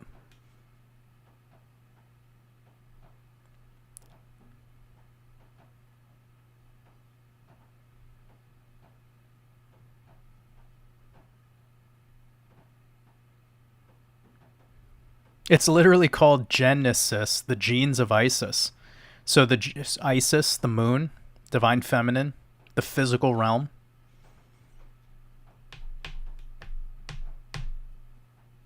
And the genetic material, which was pretty much made in a genetic experiment by the Elohim.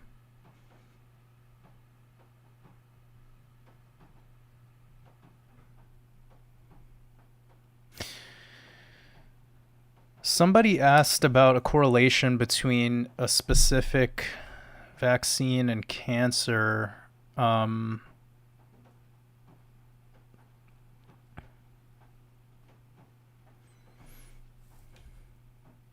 Yeah, I mean, honestly, a vaccine is a vial full of poison, so it's essentially just going to genetically modify the organism internally, and yeah, it'll do it at whatever speed depending on your immune system and depending on how you take care of yourself. Somebody who takes care of themselves and knows about all this stuff, they're never even going to take a vaccine. So I guess there's irony in that for the people who think that the V word is going to cure something for them.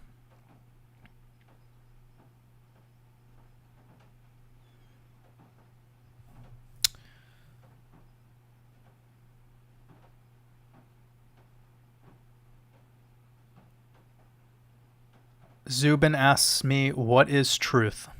Truth is love.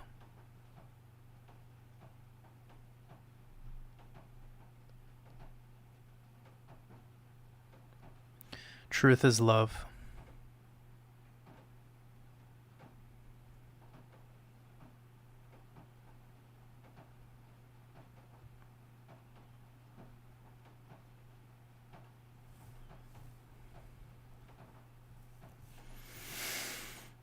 How do you break away from negativity and change your mindset? The biggest thing is, do you want to change your mindset? Like, all the things in life are the byproduct of the effort that you want to put in towards the change. So when it comes to questions like this, are you willing to put in the effort to make those changes? Like, because a lot of it's pretty simple stuff typically, you know, like when we analyze what it is that's necessary to change anything in life. Let me just bring up this picture real quick before I answer this question. Like, look at this fucking picture, dude. You have the heads of Easter Island at the bottom. What a beast. There's so much symbolism in this. Wow.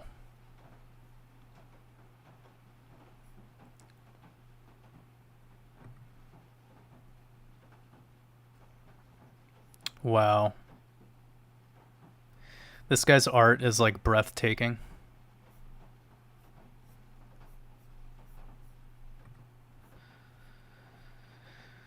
Whew. Just so incredible.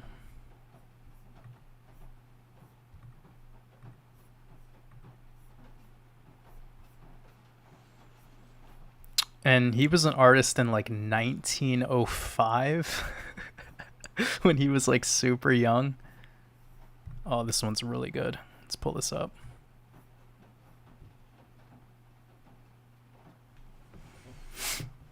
This guy invented his own language when he was like super young, and his teachers were like mad at him because he developed his own language, like his own. He wrote it, like fully wrote out his own alphabet.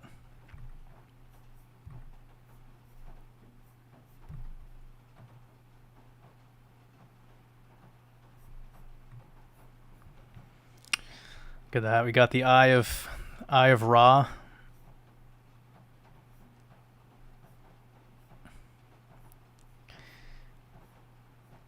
Just incredible. God, I wish I could have met this guy.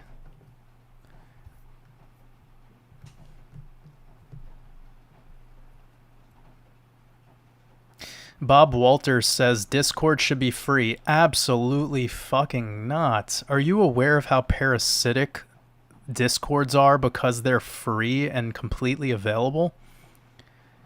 It would become a waste dump. So, I completely disagree.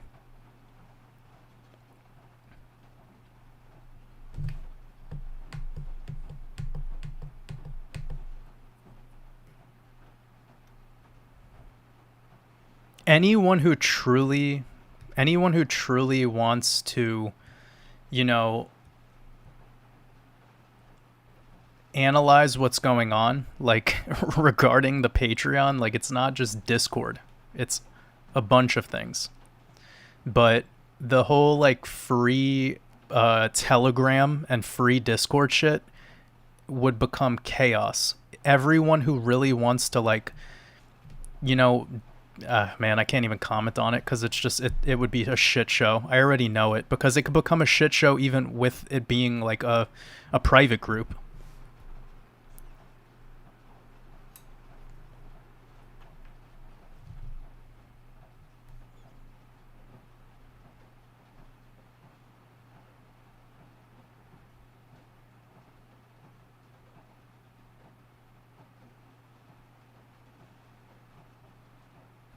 Okay, this is great. So this person Peter saw, they keep just writing about like prices and this coin's gonna go to this and this coin's gonna go to that. It's like, are you really? Have you been listening to what we've been talking about tonight? Like, if that's really what you want to talk about in the, if that's really what you came here to talk about, it's your own echo chamber.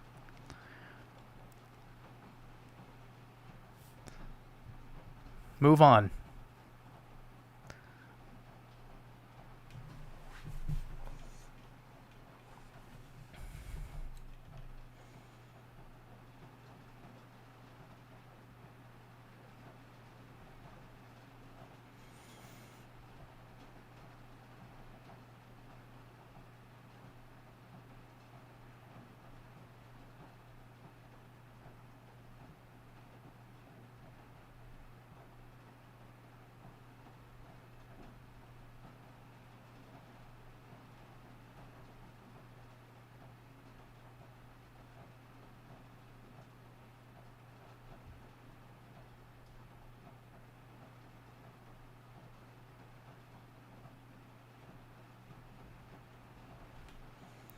So many. I was just trying to get to like the.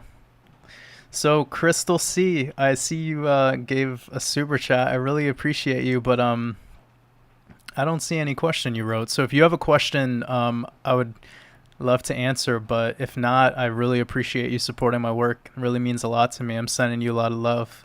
I appreciate you.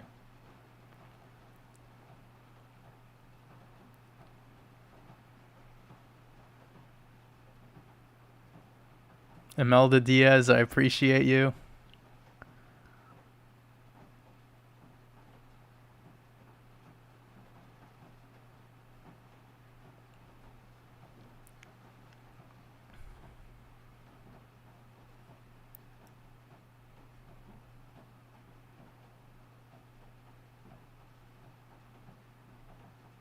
Yeah, so Kelly, the reason why the chemtrails would be helping to warm up is because they're so the sun itself is the electromagnetic field.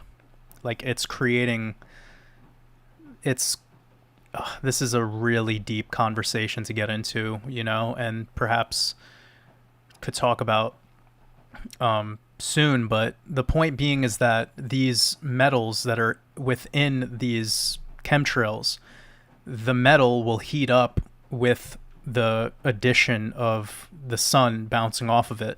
So just think of it like if we had like tin foil, right?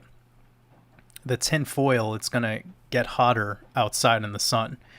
And the moment you remove it from, being in a heat source, it can instantaneously turn cold, like cold to the touch really, really quickly.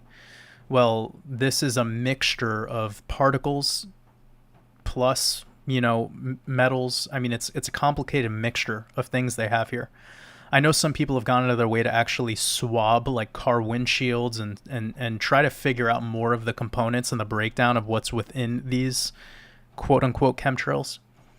They also seem to be slightly different depending on where you are for the people that have gone out of their way to test them. But when you look into stratospheric aerosol injection, you'll actually see they'll tell you some of the components of what's within them. And barium, strontium, there's a plethora of things, but one of the main components is just plastic flakes. It's tiny, tiny, tiny little plastic flakes. And there is graphene. It's pretty interesting. I would not be surprised if in certain areas they're just using nanodust, like smart chips. So it really just depends on where you're at, and they have different purposes, I'm sure, for different places. But these things are really interesting. They spray out in like a thin strip and then they expand really, really wide. And you'll see weather modification happen within, an hour of one of these showing up in the sky. Like they could instantaneously start creating rain if they wanted to. It's fascinating.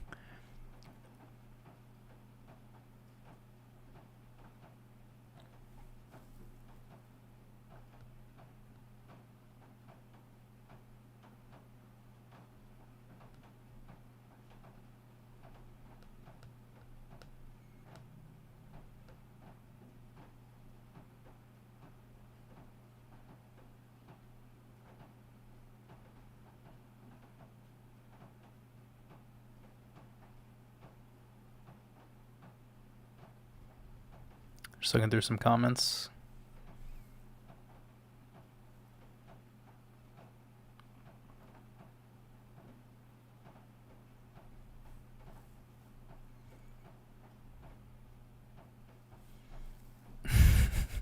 Is Peter in the chat still? Let's all give Peter some love. Everyone give Peter some love. Homie needs it, man. He's struggling. I could just tell. It's all right, Peter. We all love you. You might need to just cry later. Just cry. Just release all this pent up fear you have that you're taking out in the chat. Like, I know you came here for therapy and it's not going your way, but everyone here is going to give you a lot of love. Just accept it. I know it's hard. I know it's difficult out there, but if you keep swimming, into the tidal wave, you're going to keep losing your balance.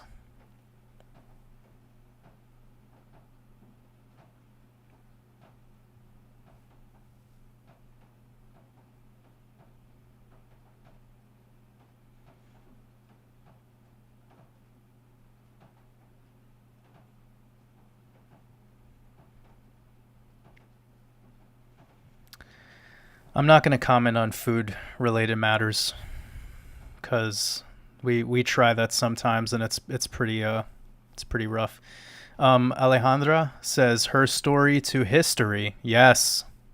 So we had a discussion about this in prior live streams. Discussion of the last reset and moving from a divine feminine energy to a masculine energy. A very like Mars, god of war, Aries, lower chakra type energy. And that's what we're within now. And we're in the transition phase of moving up back into the higher, realms, back into the higher vibrational frequency where it's, men are starting to become a little bit more balanced in their ways and women are starting to become a little bit more balanced in their ways. And right now we're into the achieving balance stage. And here's the thing. The high vibrational beings are going to be going towards the path of balance, neutrality, and bliss.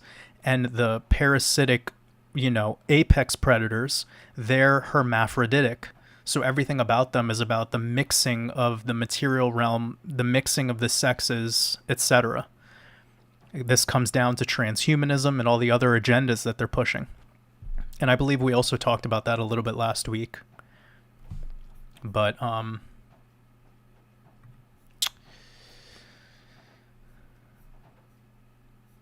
me go back to boop boop. Where are we at?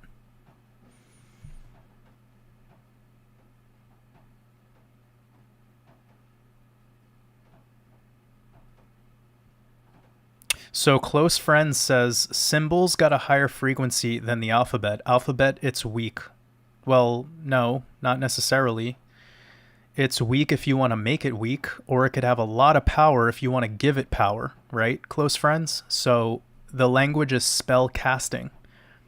So you can use whatever language. You could literally speak gibberish, but if you apply a intent behind it and you apply your imagination and script your outcome, You can turn those noises, that compilation of vibrational frequencies, into any outcome you would like. Nothing is good and bad. This is a trap, okay? This is the duality trap. The symbols are the letters. They are the alphabet. The alpha beta is symbols. They are the same. Now, how do you use them? That's where it has utility for you. Don't let the game play you. You play the game. But we all need to move past this idea of like some things being, we're magicians. It's in the word imagination. Imagination. Magi nation.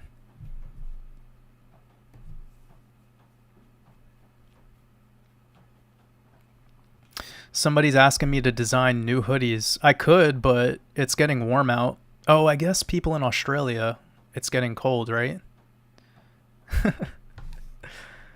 I'm forgetting how this pizza works sometimes.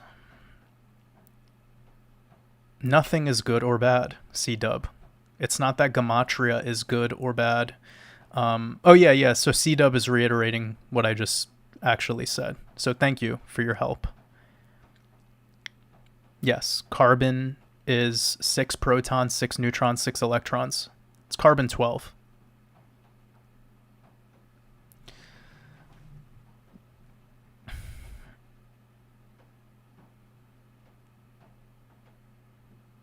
Yeah, truth is not facts. Facts are a popular, agreed upon idea. A fact is whatever society believes in the most. That's what a fact is. And that's why facts are irrelevant. Truth is love.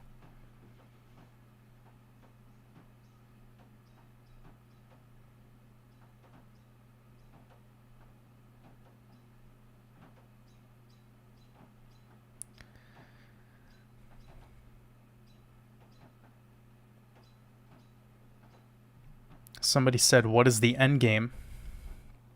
There is no end game. There's life. Just live. There is no end game.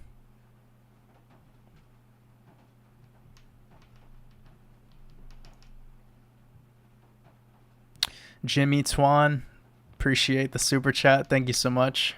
Says, thanks for all you do, brother. Do you think sea level is rising and Fiji Islands and the French Polynesia will go underwater? The sea level is shifting. It's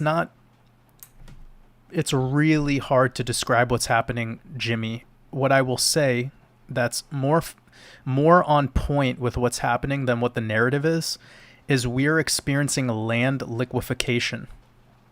So the land is liquefying. It's not that the sea level necessarily is. You can't, like, if you fill a glass with water, right? You guys could all try this out. If you fill a glass with water and you put in ice cubes in the water, and then the ice cubes melt, it doesn't change it doesn't change the level of the water. Like, you can't just adjust the level, right? So we're on a level plane. This Earth that they call a globe spinning in outer space with curved water, it's a level plane. It's a level realm. So it's not necessarily that the sea level is rising, it's that the land is liquefying. And this is a process that happens over time from the vibrational frequency of everything changing, altering.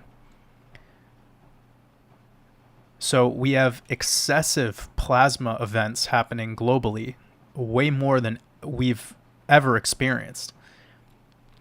And these plasma events are clearly discharges. So it's discharges, it's changing the electromagnetic magnetic field, and everything comes back to the frequency. So it's really interesting to consider such, but yeah, there's liquefaction of land. And that's why in a lot of places that are on the, what are they called? The coasts. The coasts are starting to have a lot of landslides. and these moments where like the land is literally being swallowed up into the water. So that's pretty much what's happening in a lot of places right now. As to if it will go underwater, it's absolutely possible. If you study, the Atlantic Ocean and parts of the Pacific Ocean, you could see that deep sea divers have found cities below. So, for sure, yeah. I mean, will it happen in our lifetime? That's difficult to say. But will certain places in our realm become really uncomfortable to live in our lifetime? Absolutely. I mean, just look at Australia. Look at the amount of rainfall they've experienced this year. Wow. Record breaking. Places like Sydney. And a lot of Australia has become, record breaking flooding, rainfall. It's pretty unusual, but I mean, shit, I lived there for like 6 to 8 months one time, and I thought the weather was pretty fucked up, but it was bushfires. It was like actually super dry when I was there. So it's extreme weather in certain places over the last 5 to 10 years, way more so than usual. Now, what's causing this extreme weather, it might be something inevitable and completely natural, or it might be something that is being caused by the artificial frequency bandwidth that's been imposed upon this realm since the advent of, or let's just say, technologies being given back to us. Because I'm a firm believer that there is no new technologies. The government just gives us whatever technologies they would like us to play with at a time that we're ready to play with it. But there's nothing new under the sun. There was probably laptops going back 10,000 years ago. They just want to introduce technology to us like it's new today because that's part of how they control everything. But if you go back to pictures of the early 1900s, you're not going to see tons of telephone poles and all of that shit.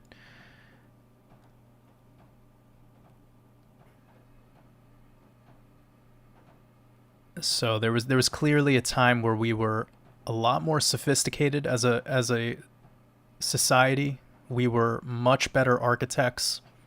We had much more intense technology to be able to create the buildings and the megalithic structures that we use today. And the terraforming ability. Like, I mean, have you guys looked into star forts? Like, I mean, come on. Like, this shit is crazy, dude. Like, there ain't no way this is natural, right? This is perfectly cut edges. And there's no peoples today that could recreate this. No architect. There is no contractor. There's no one that could recreate this. I'll just find, here's a natural one.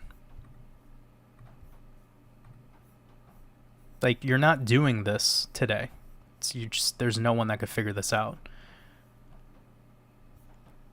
And this is just the tip of the iceberg. There's some really intense star forts out there. So go do some research on those. Look at that. Just out in the middle of the water like that. Get the fuck out of here. And look at us today, right? Like, we look at what we build. We build like Walmarts.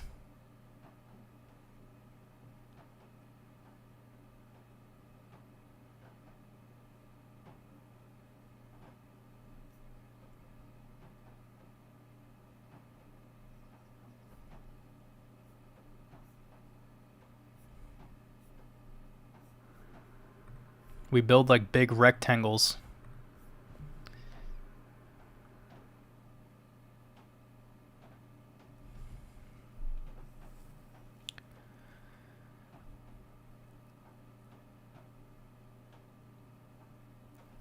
Yeah, Close Friends says DUMB, deep underground military bases. We talked about that in the last live stream. We were talking about the Vril Society.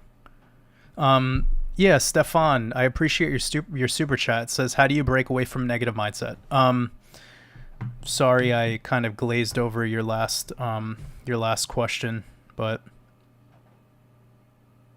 honestly, it's about regaining access to how you spend your attention. So we spend our attention mostly on liabilities, like the same thing we do with our money. We rather binge on stuff that doesn't serve us for a quick reward.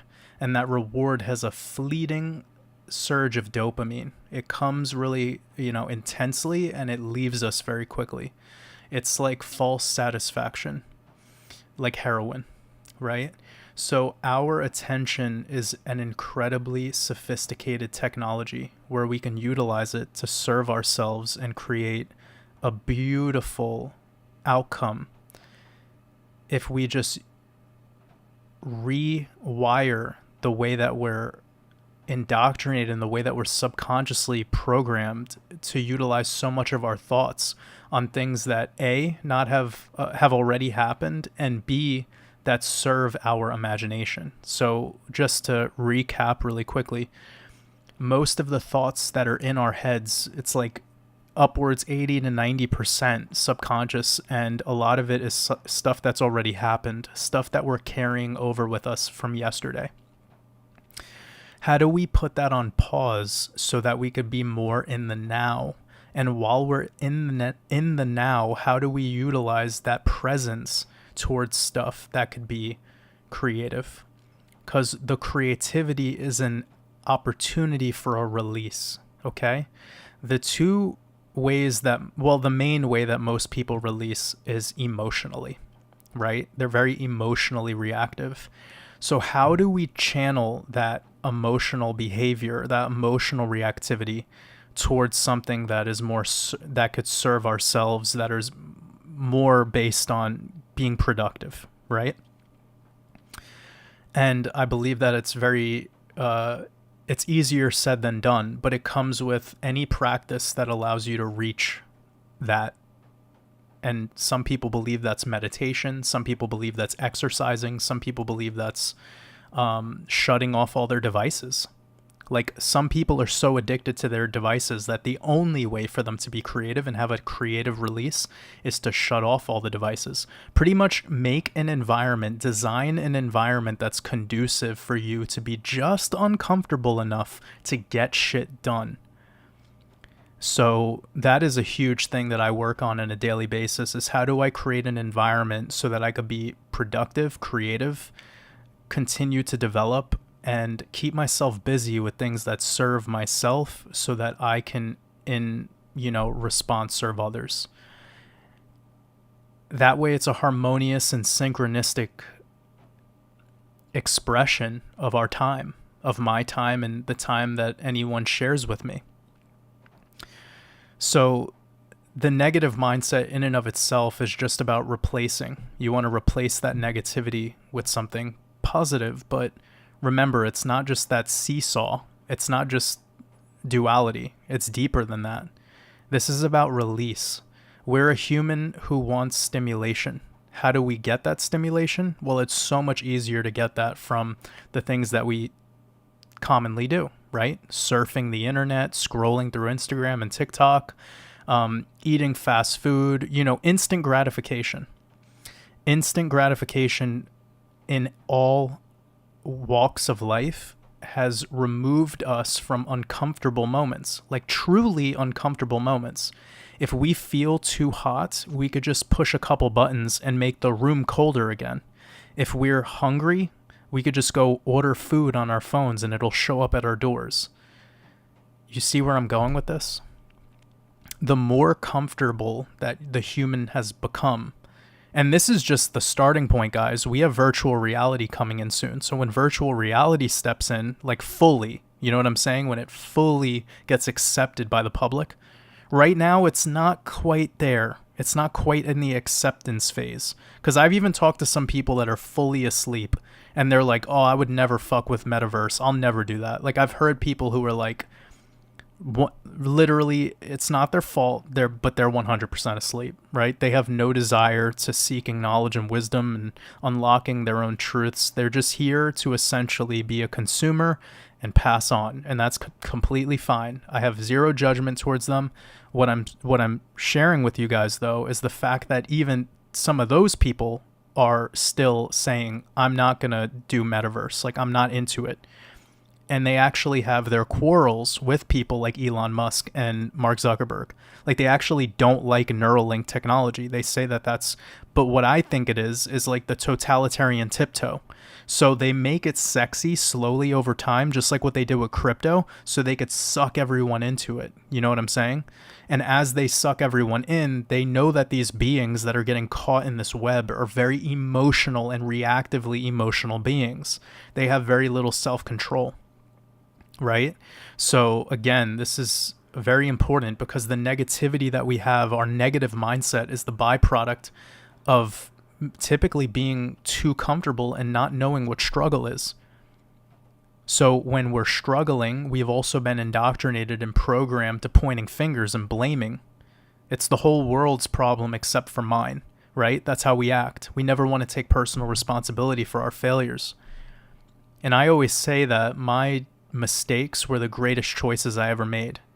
All of my failures were actually my best opportunities. It was my opportunity to self-reflect and ask myself, how did I go about this moment? How did I examine these things how do I examine all the things that brought me there? And how do I take note so that I could prevent that from happening again in the future? And if it involved other people, how can I articulate how I carry myself, how I showcase my data, so that way when I am sharing it, it creates, the least amount of effect in a negative fashion for others. I have to think about that shit on a consistent basis because look at what I do, right? So it's something that I have to think about quite often, and the way that I break away from the negativity is by not getting consumed in it. I just set my own path. I script my own outcome, and I love the process.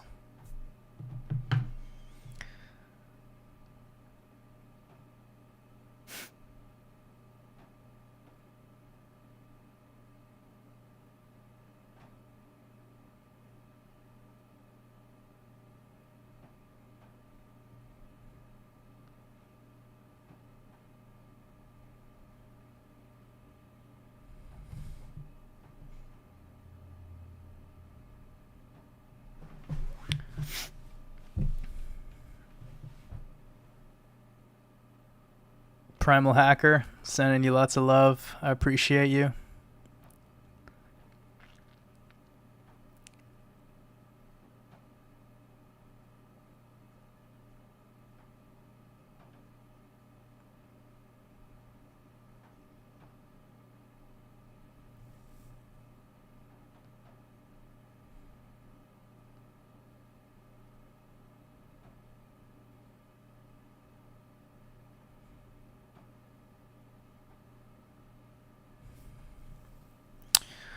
I'm not sure who CJ at Beyond Mystic is, but if you want them to collaborate with me, just tell them to shoot me an email. And I would love to collaborate with any high vibrational communities out there. Sending you lots of love, Charles. Yeah, I've been to Germany a bunch of times. I really love the Bavaria area. I've only really been to the cities, though, gotta admit. I never got the opportunity to be there for a long enough period of time to be able to, be mobile and check out the countryside, but I had great experiences in Munich, and the German people are awesome. Like, I've had so many incredible connections with people that I've met in Germany. I mean, if the world opened back up without all this vaccine bullshit, I would probably be traveling all around the world right now, and I would love to link up with people around the world, but because of the state that the world is in, that's not on my mind right now. I'm focused on what I can do. So I'm on a different mission, of course.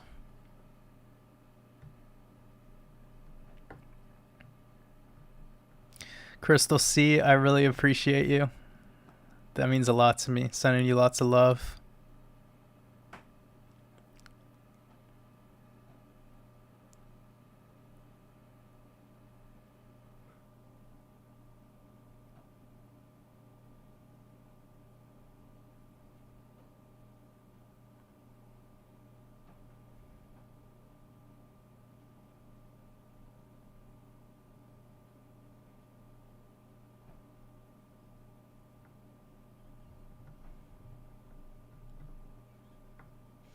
I love the idea of the portals and the firmament, and yeah, for sure. I would love to explore more deeper teachings regarding that. I have heard such. I see the sun as a portal, the moon as a reflection of the physical realm.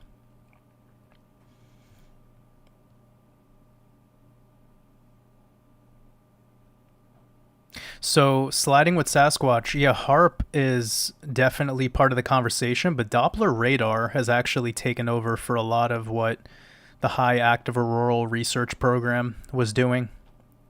So, the HARP, I don't actually know if it's operational the way it used to be, like back in the early 2000s into 2010 timeframe, but now they're doing a lot of their frequency modification from the inner Earth's atmosphere. That's what all this SpaceX bullshit is all about.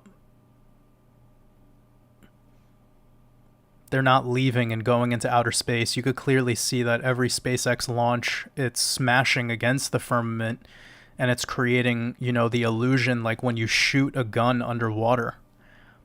They're trying so hard to, but they can't. So it's every SpaceX launch, you can see this. It's clear as day. So they're just within the inner Earth's atmosphere, and it's pinging down, this frequency, interacting with the realm below us. And I wouldn't be surprised if that has a big connection to the quote unquote 5G towers that they've put up.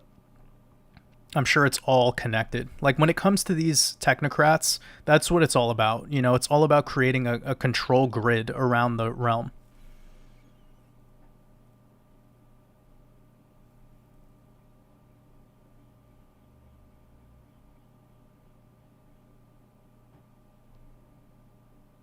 Well, I mean, who's spraying? I mean, it's pilots who, yeah, like there's been whistleblowers who've been in the just regular commercial pilots who were taken off their duties as being a normal pilot, or people who were in military like Air Force, etc. And they were given these missions to just fly and shut up and don't ask questions. And that's essentially how it was presented. A lot of military operation is shut up, don't ask questions, just do what the mission is, and it's for the greater good. And then some of them find out that they're actually just spraying like death serum all over, and then they're like, well, they either have to quit, but the pilots who fly these planes that spray the chemtrails, they're getting paid like 20 times more than the average pilot. They're overpaying them substantially. There's been a couple of people who've come out and admitted that they've been pilots for these chemtrail flights. And they're going all day, like all day, everywhere, all the time. They're just hyper focused on cities more than flying over rural land. But of course, they have to go from one military base to another military base. So a lot of the military bases, at least in the United States of America, they're not like directly in the ones that have these big bunkers and access to the deep underground military bases and all that. Like they're a little bit more spread out. They're rural. There's tons of stuff in America, in Nevada, in the deserts of Arizona, deserts of New Mexico. You all know that by now. So the best place to hide shit is either right in front of their face or in a very remote area. One's just a lot more easier to control. Like when you're in a really remote area, it's a lot easier to control and get away with what you're doing.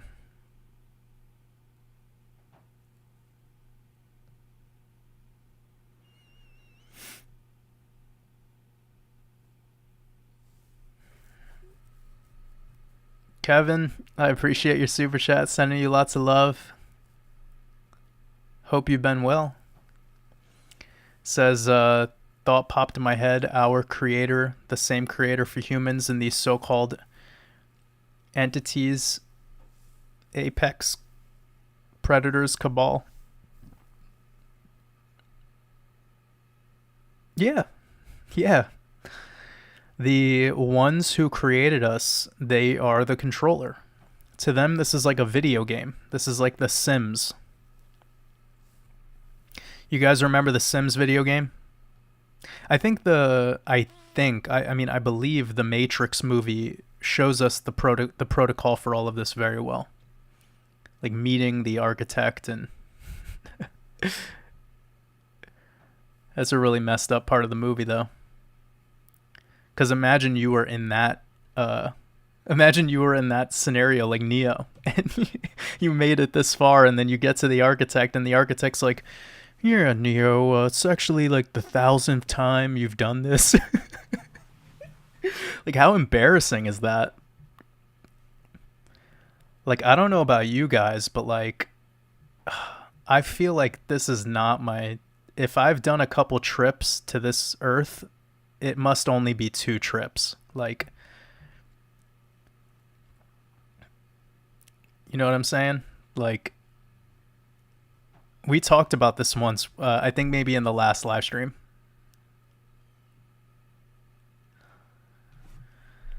We were talking about like if we were playing basketball and someone told us to shoot a half court shot and it took us like 1,000 times to make it in, like that would be like having 1,000 trips back to Earth, you know? But like you guys, like you just came, like this is probably your second time maybe. They put you at the half court line, they throw you the basketball, and you just swoosh first time. It's nothing but net.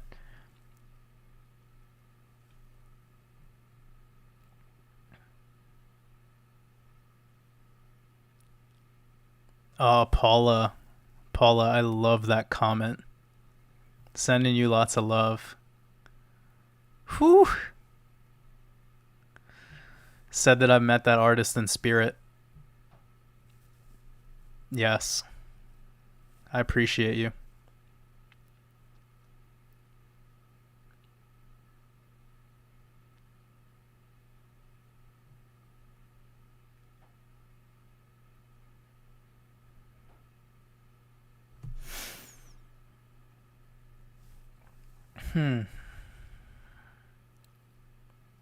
Kim, you know, Kim, like some family members, you know, like sometimes you just have to walk away, you know? Like I don't, cuz I could break down the way to deal with people, but it really is an extension of where we're at with our own process. You know what I mean? So somebody asked me on the last live stream, they were like, how do I deal with somebody I know who's a drug addict, who's addicted? And I told them, like, people who are addicted to drugs, like, they don't want to be given advice. They just want to be given a space to share their feelings. They really just want to be loved. And it's because of a lack of love in their life that they've went towards the path of fulfilling that love with some device. So we could break free of a lot of these problems in our reality with others, with other people, our friends, our family, etc. But sometimes walking away is the only thing that is gonna, you know? So it sucks to say it that way because we want to do our best to help other people. Like we really do, as a species of servants in a lot of ways. We feel like it's good and virtuous and but let's just say this, Kim, not everyone's inspired by the same things that you were inspired by. Like not everyone's seeking to change, and the only person who could change is themselves. Like you can never force feed somebody to be a specific way, and for yourself, if you're asking how to deal with a specific person, you know, we talk about this probably week after week of it all coming back to you. Like, how do you be the silent observer in this matrix? How do you be the one that conquers your emotions and the way that you deal with, these things? And it starts with you allowing that person to be the way they are. So if you're calling them, if you're saying that they're a narcissist, you just have to accept where they're at in their journey, and remind yourself that they're a canvas for you to paint a more beautiful picture over it. But don't let them change your mood. Don't let them change your feelings. Don't let them alter where you're at. Meaning, if they fail or they're not fulfilled, don't think that you have the truth serum or the cure for them, and don't think that there's anything that's negative about that, because most of the time people are completely okay with the way that they behave, especially if we're talking about a grown adult. Like, there are people who are 50, 60, 70, 80, it doesn't even matter the age, and they are 100% fine having a mundane and borderline useless existence. And I know that sounds harsh, but it is what it is. Like, not everyone was designed to change the world, And if you're on your path towards changing the world, which I believe you are, I know you are, without a doubt, then sometimes you just have to walk away from the toxic characters in your video game. Again, I'm not telling anyone how to treat anyone or how to treat everyone with love, and love is allowing. But if people start to slow you down, or if they start to get in your way, like, only you can determine how you're going to play this game and how you're going to interact with the other characters in the game. Now, if this person's like your child, well, that's a different story. But if we're just talking about like a uncle, cousin, like whatever the fuck, like, you need to allow them to fully be who they are. And maybe then they'll start to unlock some of the deeper emotions that they've been hiding from you. And that's where people feel they could be vulnerable with you for the first time ever. So that comes back to what I said last week. I told this advice of dealing with a drug addict: just listen to them. Like, show them love. They lack that. They lack the ability to feel vulnerable with somebody. And that vulnerability comes with you expressing your full spectrum of emotions. So many people are scared to show that. You know what I mean? There's something beautiful about just breaking down with someone you love and being raw and truthful with them. I know that feels so good because it's a release. And a lot of people, the reason they're so rigid and so stuck in their ways is because they don't want to they don't want to go with the flow. Every decision they're making is so solidified and physical, and it's not coming from it's like, what does Bruce Lee say? Bruce Lee says, be like water. Just flow. Be present. A lot of people, their entire existence is being so caught up in tomorrow and influenced by yesterday. Yesterday is their trauma, and tomorrow is their anxiety, their depression, their plans, their bills they have to pay. But when you live in the now, you're able to actually escape all of that and be productive to slowly change the pace of how tomorrow's gonna occur for you.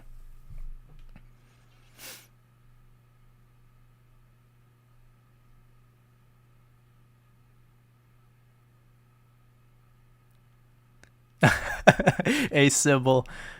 Sybil was talking about the name Peter and her husband being named Peter, and he heard well, tell your Peter that I said I love him too.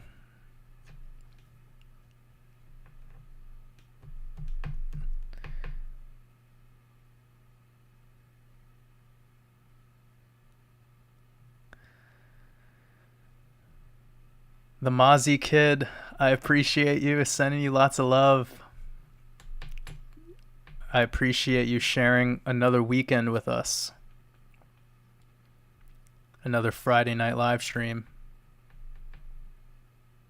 I love when I hear that. When somebody says that They learn something new every week on these live streams. So you're not learning anything new, you're just unlocking something you've always known.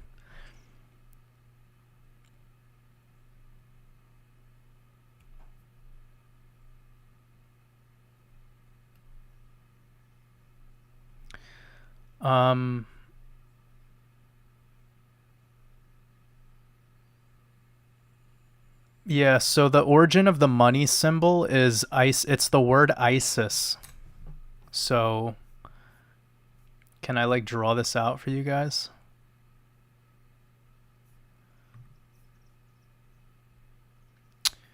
I don't have access to like paint. Is there like just paint for free? No way. Oh snap. Yo, this is so sick. Look at this like Microsoft Paint from like 1,000 years ago. Okay, so we have Isis. Yo, the live stream just got so much better. Okay, and then you have the money symbol. Oh, I love life right now. These are the things that bring me joy. Like I'm using old school paint. Like look at this. Okay, so yeah. So the S is the main part of the symbol, right? This is the snake.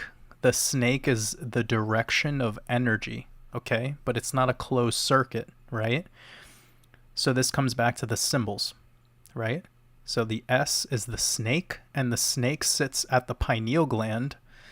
In all of the ancient Egyptian, symbology, you'd always see they have the cobra coming out of their forehead. And then the eyes, this is IS. So this is the first part. Is this what we have now? And then the second part is this. Isis. It's one word. Now, this is what ties to the moon.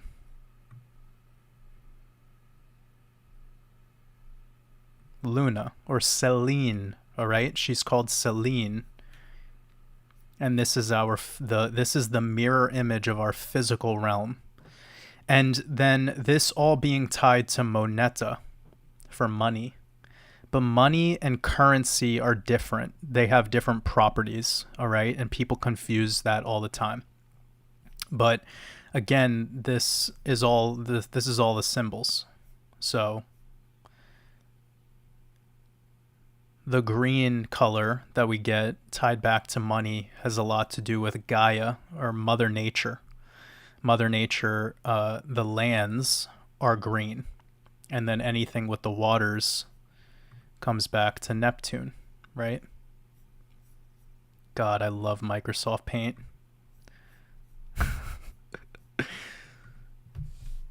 Now that I know that I could use paint, I'm just gonna use it all the time now. So yeah, the money symbol comes from the word Isis, broken down. And then remember, like, what the obelisk is in Washington, D.C. It's called the George Washington, or the Washington Monument. This again goes back to, maybe I could get a bird's eye view on this. I believe I might be able to. This entire city was developed by stonemason Jesuits. Okay, so I'm just gonna see if I could get a full loaded picture. Oh, this is good. This one's really good.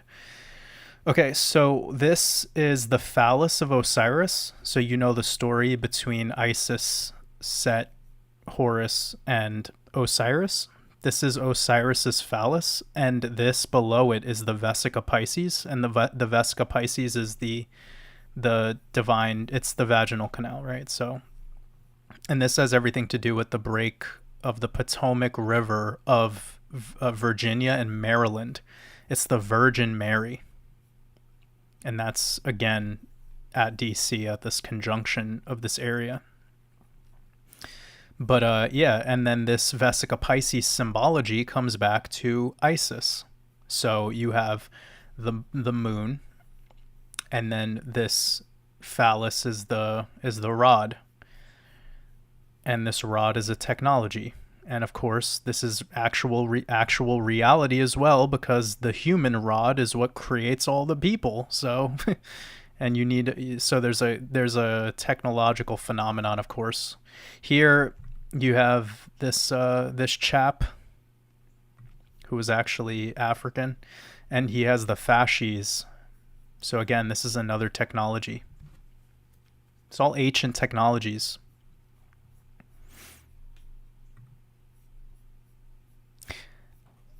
One of the things I want to talk about on the next live stream, if we can, are these guys, the Blemmies. These face body people. Look at that hat, dude. That's an awesome red hat he has. So yeah, we fought a war against these face chest people. Look at this. Look at how scared they are. These fucking Templar soldiers. Fuck these parasites. Just let them be, man. Look at them. They have beards on their chest. They look so worried. And these fucking Jesuit Templar douchebags are like, sorry. It's getting low vibration up in here, but I feel like I would have liked these face chest people, right? Like, they're probably wise. Look at this guy with his crown riding a horse. Like, why are you hurting these guys? Like, what could they do? What did they do wrong?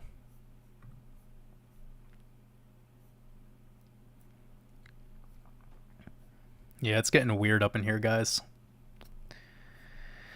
We got the dog-headed people.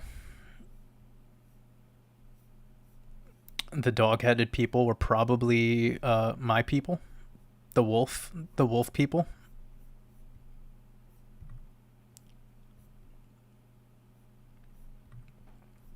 Oh, whoa. These guys used to be Cyclops. One-eyed Blemmy people. Ooh, these ones were a little bit more aggressive. They had clubs. Oh, this guy. This guy's got some bush going on here. Okay, we have to get past this. We have to move on, man. This is crazy. Yeah, carbon is the physical.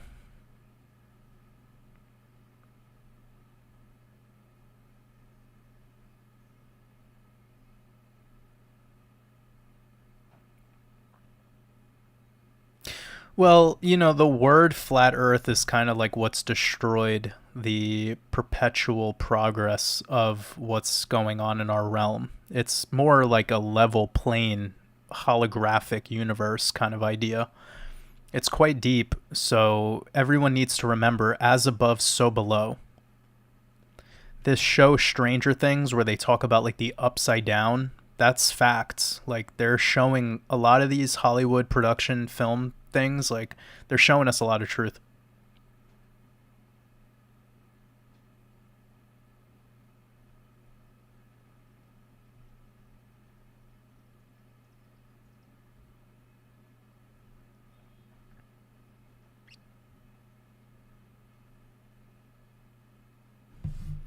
What's Faraday hoodies?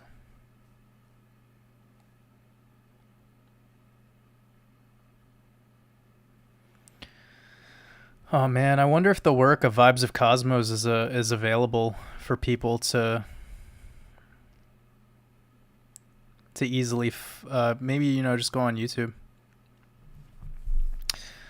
Pride Films, how's it going, my brother? Call me sometime.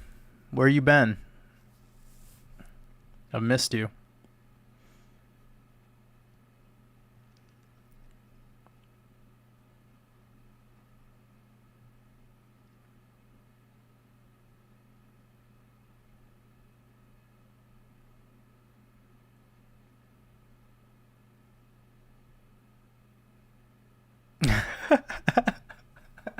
No name. I love that. That's too funny, man.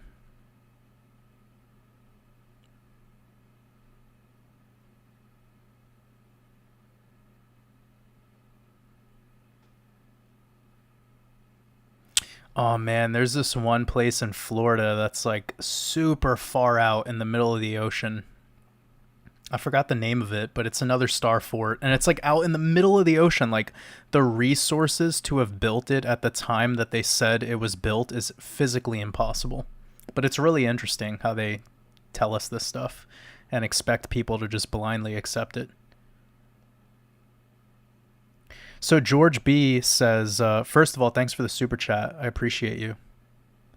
Says you said something about the algorithm reading your mind. How do you think that will be used in the future? Well, George, it is already being implemented precisely for what it's supposed to be implemented for. It's being pushed heavily towards advertisements and shopping behavior, because the people who are running the show, they learned a while ago actually that advertisements are everything about the internet. Okay, so there's this one dude who used to work for Apple before no,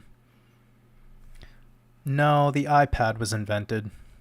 So basically, I'm trying to like figure out the guy's whole story and how I could summarize it as quick as possible for you guys. But essentially, it was this guy who had an advertisement company and he was successful in it. And it was before advertising was really popular. And he was part of the first company that brought together the ability for SMS. So this would be interoperability between Verizon and like AT&T, for instance, or like if you were somebody in Europe, to be able to talk from one phone carrier to another phone carrier. Remember, at the time, you were only able to text message people within the same phone carrier, and there was no translation between other phone carriers. It was impossible, or it cost an extreme amount of money to be able to do that, right? So this one dude, he invented, or he brought together a team of people and excuse me, and a company to be dedicated to the task of SMS, to have interoperability between different cell phone carriers. It's kind of like what people talk about with XRP being like having the interoperability between the current Swift system and this new incoming quantum blockchain technological system that they'll be using. I don't want to talk about that too much. Getting back to the homie that was part of SMS and the early development of it, he was also one of the first people to get on the bandwagon of computer advertising and bringing advertising to not only computers but mobile phones.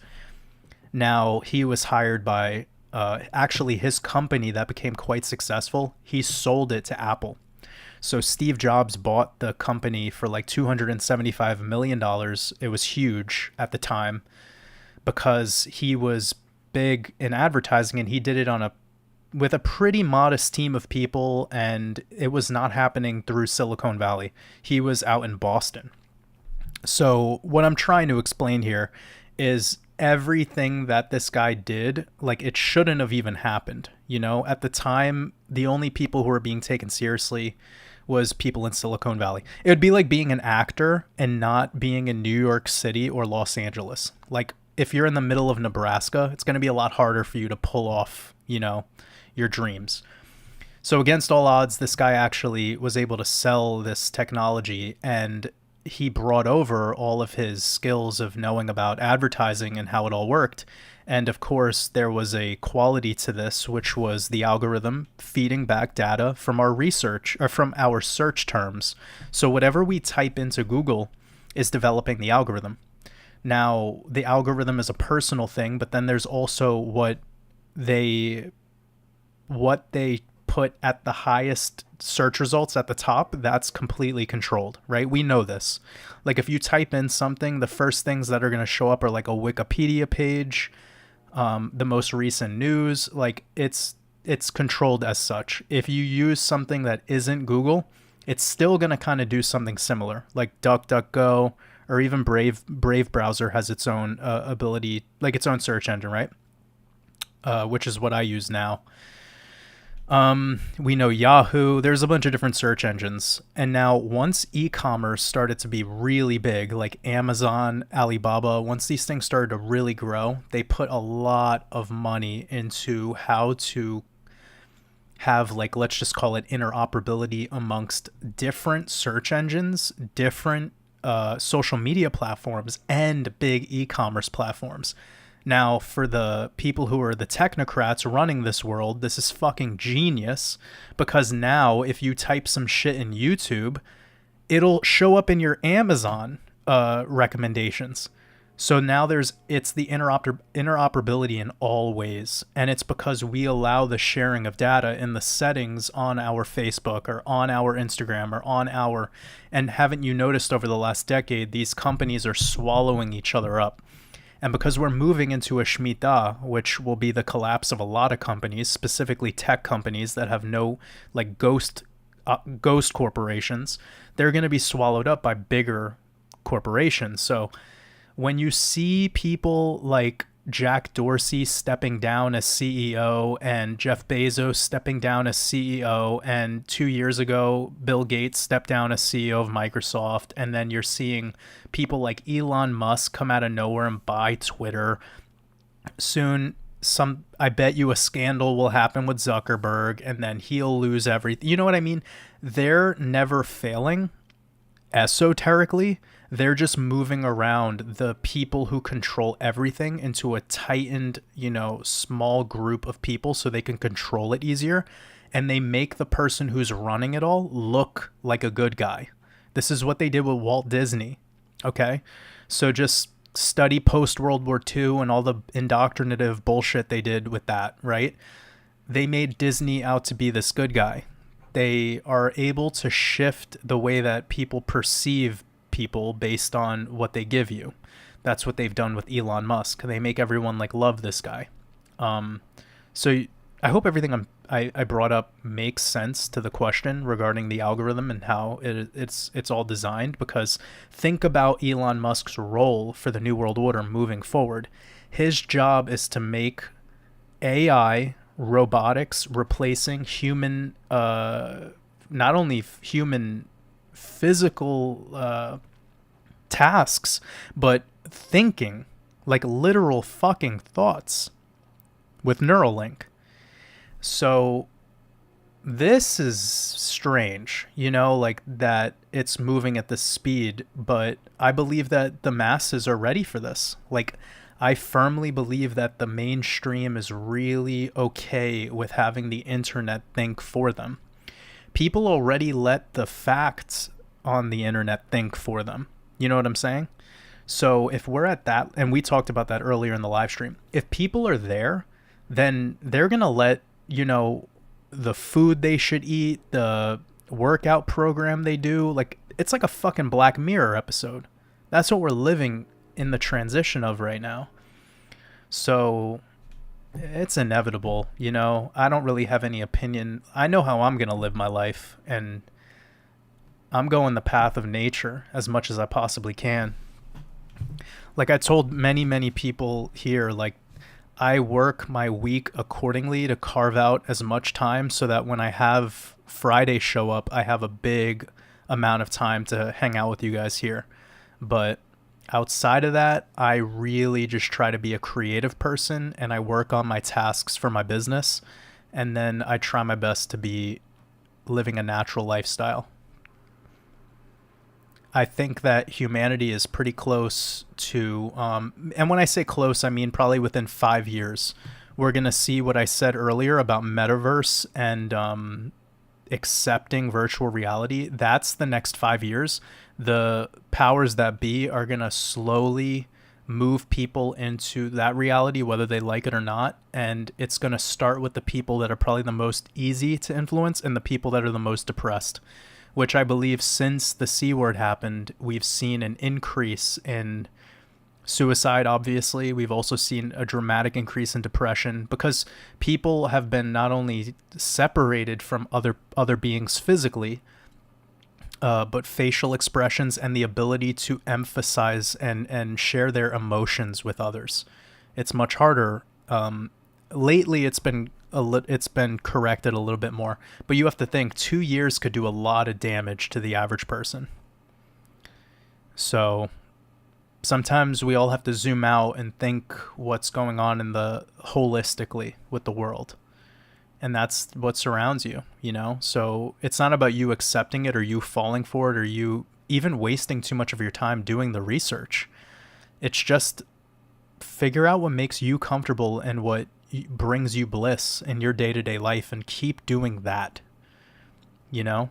You don't have to worry about what the Twitch streamers are doing all day playing video games. Like, that's not your life. You don't have to worry about that. If the whole world wants to do that, let them do it.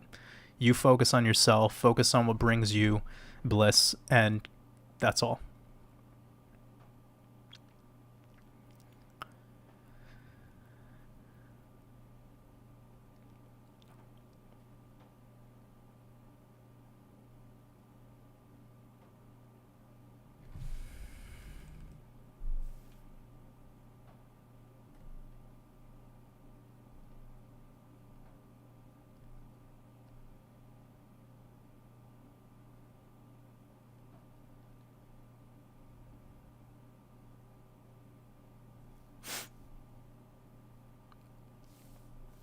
I got somebody from Japan with us today. Appreciate you sending lots of love out to Japan.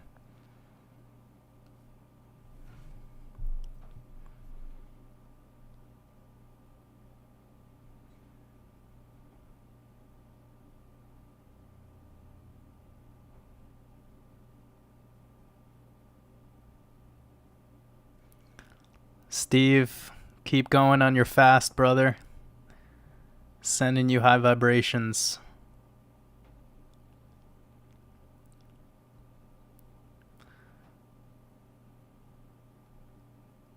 Yeah, I think that I'm going to be doing another interview with Donut Factory soon.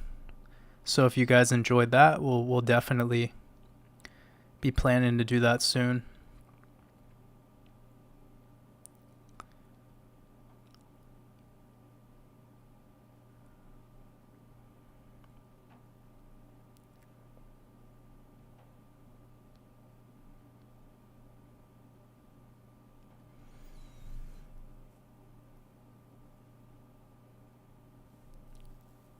Yeah, I don't want to talk about Hillary Clinton. Like, you know, it's just like once you know the rituals these people do, man, like you don't even want to.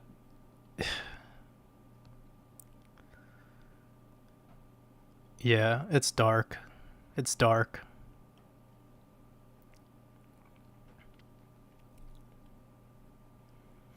Just like thinking about these people lowers my vibration, you know?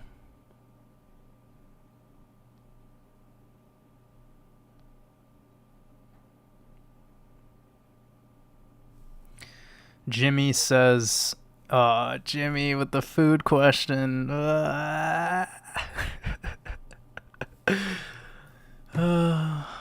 Jimmy, I appreciate your super chat. All right. Let's just put it like this. Everything that's physical that you consume has protein, okay? There's a big difference between the protein that your body could actually utilize and a majority of it typically just being cellulose that is undigestible. If we're talking about plants, of course. Now, when we're talking about meat, you know, that is not only, that's undigestible. You know, you're talking about 72 hours plus minimum for digestion. So if anyone studies how something such as meat would behave in a environment that's damp, warm, and full of bacteria, you could imagine what's happening. It's creating a process of putrefaction and rotting. Now, protein shakes, it's a highly processed food, right? So protein shakes, especially if it's coming from something like a whey or casein, this is going through an extreme amount of processing. So like anything, if it's not natural, it's not designed for the body, and the body's going to have a difficult time digesting it. So, you want to just remember things like that. You know, a lot of the time people are going for these protein shakes because they've been led to believe that they need to have this excessive amount of protein in the body. And believe it or not, the body only has so much protein it can work with. Now, on the other hand, if you start looking into what is the correlation between high protein diet and the top 10 causes of illness or mortality, it's a high correlation. So essentially, the less protein, the less disease, and the higher chances of having a longer mortality. So anyone who studies the work of Dr. Walter Kempner, you'll see that in his work specifically, what was damaging people's kidneys was having a high protein diet, and the kidneys play a huge role as a filtration system of the body. And that's very important to remember, because then you have to step into the concept of the lymphatic system, and very few people are caught up in that. So it's just so much to say, but just to sum it all up, you don't need to be thinking about macronutrients. Macronutrients such as protein, carbohydrates, and lipids or fats are unimportant. The human body doesn't give a fuck about 50 grams of protein or 400 grams of doesn't give a fuck. A carbohydrate could be wood, like a literal tree bark. Protein could be a tree bark. So when we look through the lenses of macronutrients, this is how the standard dietitian, nutritionist, person who wants to talk about food will tackle this idea. Your body doesn't give a shit about macronutrients. So that's very important to remember. And then anything that is highly processed is not designed for the human organism. It's designed for a company to sell you drugs, essentially. So the body has a very difficult time breaking down protein, first of all. The second thing is the type of protein that would be heavily processed and powderized would be and they sell people on this, well, it's easier to digest because it's a powder. Wow. You know how retarded that sounds? So they're processing it so much that it just passes through the system easier because there's no mastication. You're not chewing. But are you absorbing this protein? No. So when you take somebody and you have them eat spinach and then you have them eat something like eggs, there's going to be a different outcome in what the absorbability of those amino acid profiles are.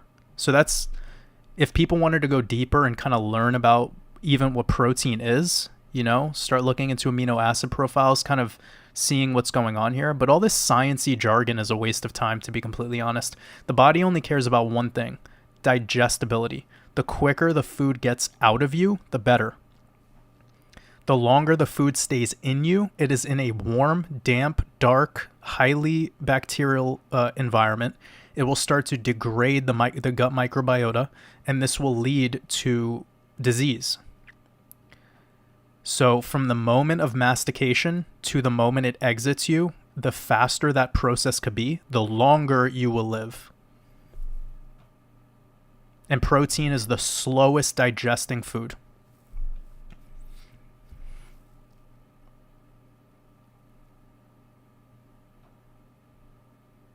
It's the slowest digesting isolated macronutrient.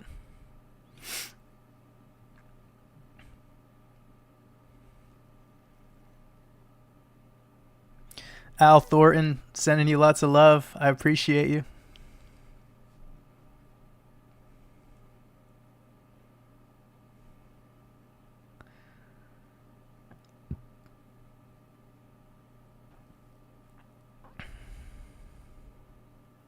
Thank you so much, Al.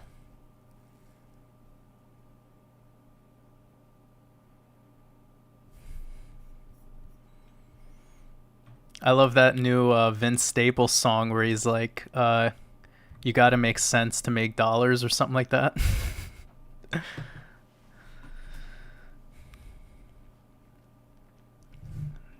Dweez Droid, I appreciate you.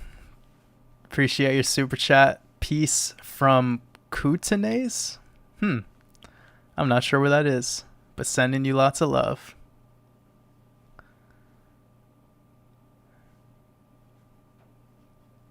Yeah, moon eye. Like when we were talking about money, there's the eye of Horus and the eye of Ra.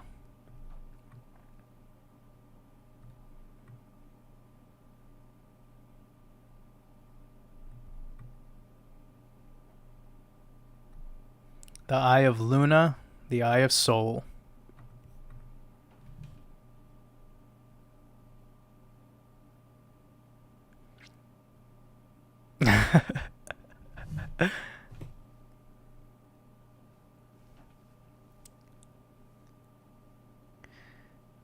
Oh man, imagine the cat people.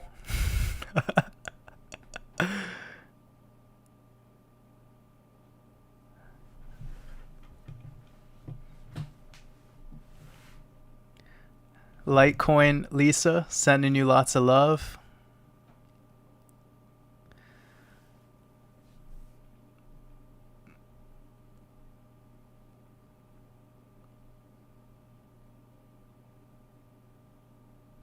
Fort Jefferson, is that what it is?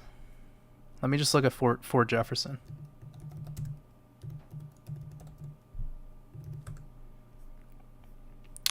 Oh man, typing on this keyboard is so nice compared to my other one.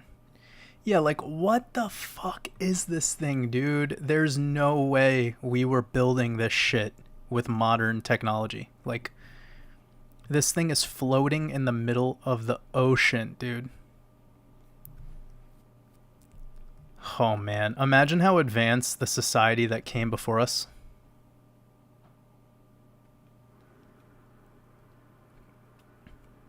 I love seeing the pictures too, like post reset, where people are standing near stuff like this and they are wearing like top hats and they have like a horse and carriage. It's like a guy with a top hat, a horse and a carriage, and he's like posing. He has no idea where he is. They have like rickety ladders made of like, you know, barely 2x4s. And you're like, oh yeah, and you built this thing in the middle of the water? You got us to believe that. I love stuff like that. Like I just love how it's amazing. You really just gotta love it.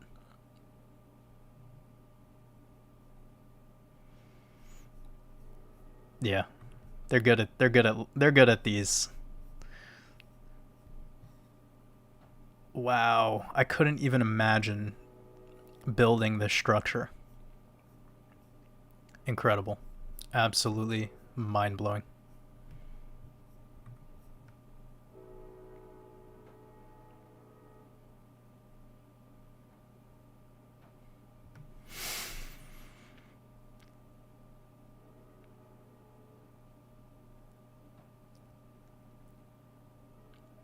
Dilip, I said that on my I think I said that on one of my recent things that I've put out where I was talking about Hitler and Walt Disney.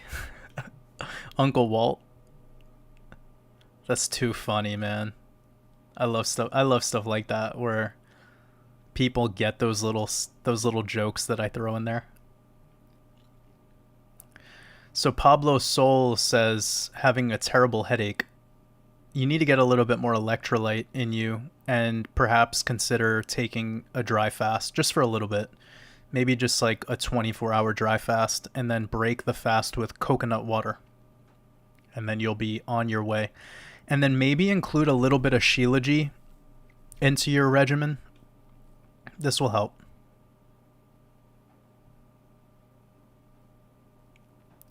LMS says, love your donut factory videos and decode as well, but have been looking forward to Crystal interview. Yeah, Crystal commented on my last. She replied back to the last thing that I said to her, but we haven't been able to. We haven't really been able to find a time. I don't know what her schedule's like, but I would love to communicate with her and be able to lock in a time to interview with Crystal. She's great.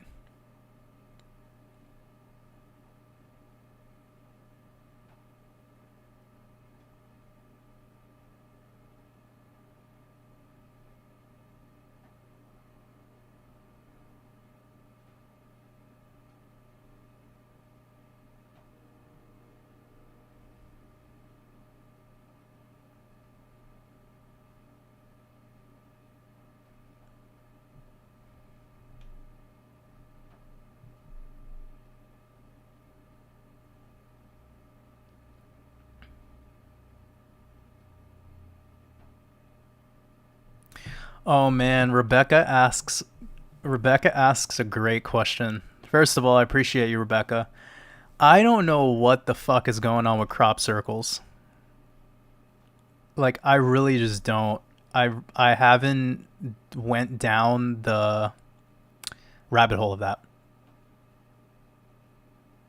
But I'm really interested because it almost looks like. Have you ever seen the way a 3D printer looks, or the way a engraving laser light engraving technology is?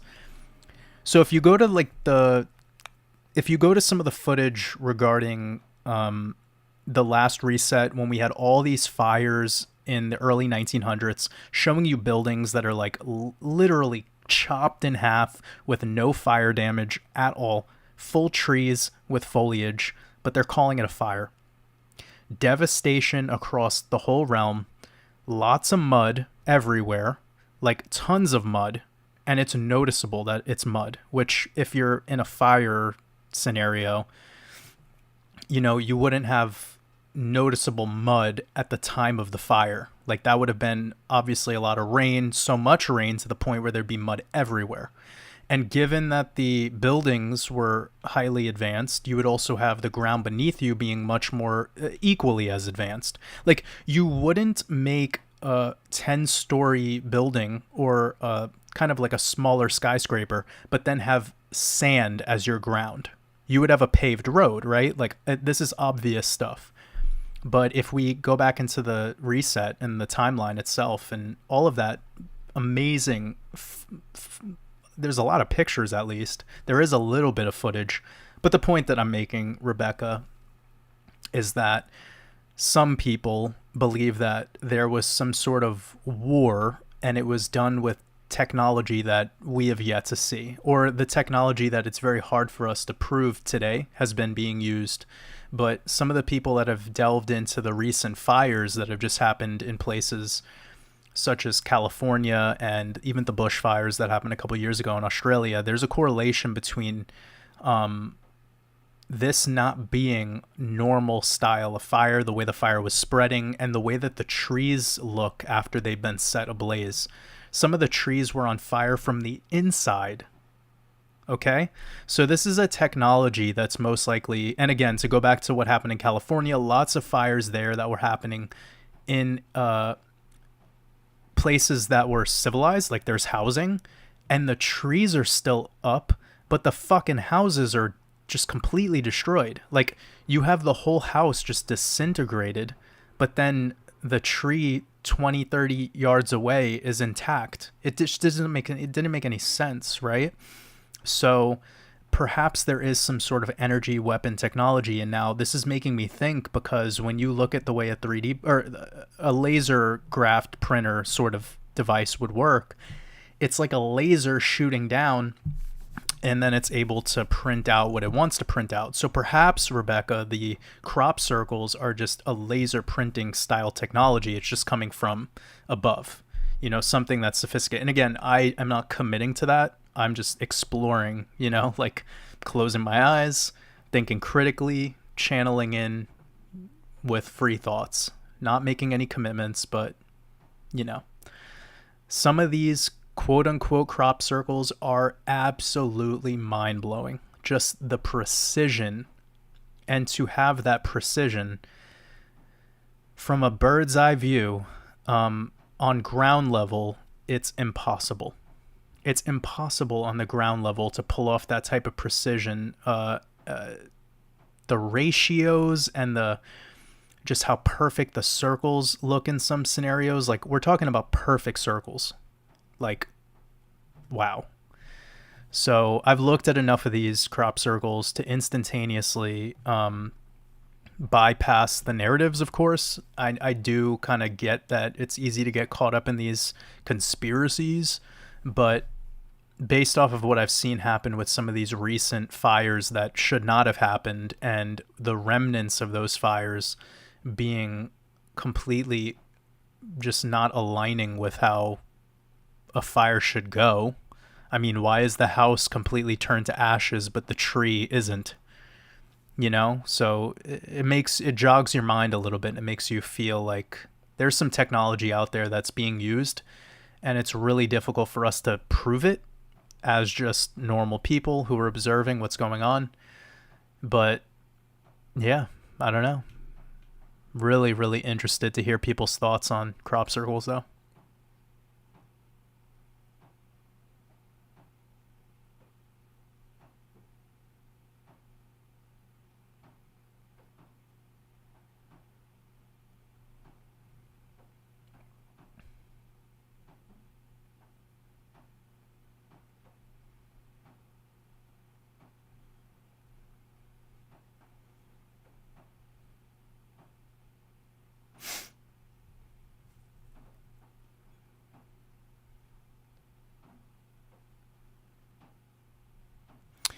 Somebody's asking about the esoteric meaning behind cats have 9 lives. So, yeah, 9 in Buddhism and a lot of like in ancient Chinese system and Hinduism as well. They teach that 9 is the number for spatial infinity. So 0 is nothing and 9 is everything. Study a little bit into the 369 code and you'll see the importance of the 9. And then you'll also kind of see that the ancient Egyptians were obsessed with cats. They were obsessed with cats and obsessed with bulls, or cattle, okay? They're called cattle for a reason. This comes back to the Taurus field and how our realm works.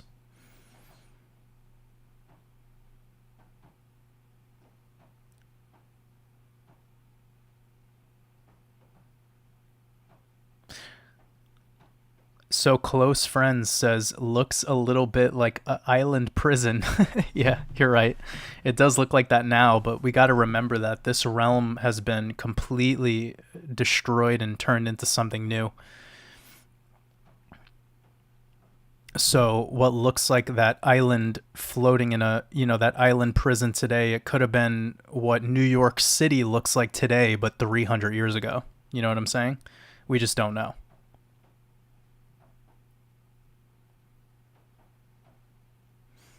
Yeah, Immortal Technique. I've been listening to Immortal Technique since I was for a long time. He did one of his tracks that I really like was a sample of the song in the movie Scarface when they go to Colombia, or I think they go to Colombia, or they go to Bolivia.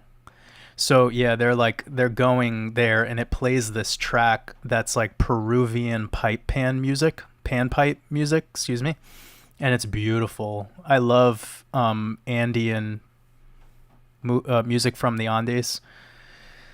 So like the Peruvian panpipe stuff is amazing. Really, really beautiful music.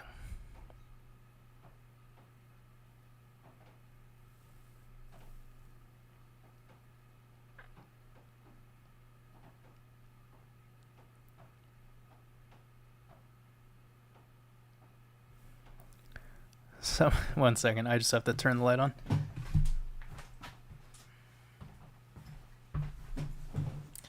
How long have we been doing this live stream for?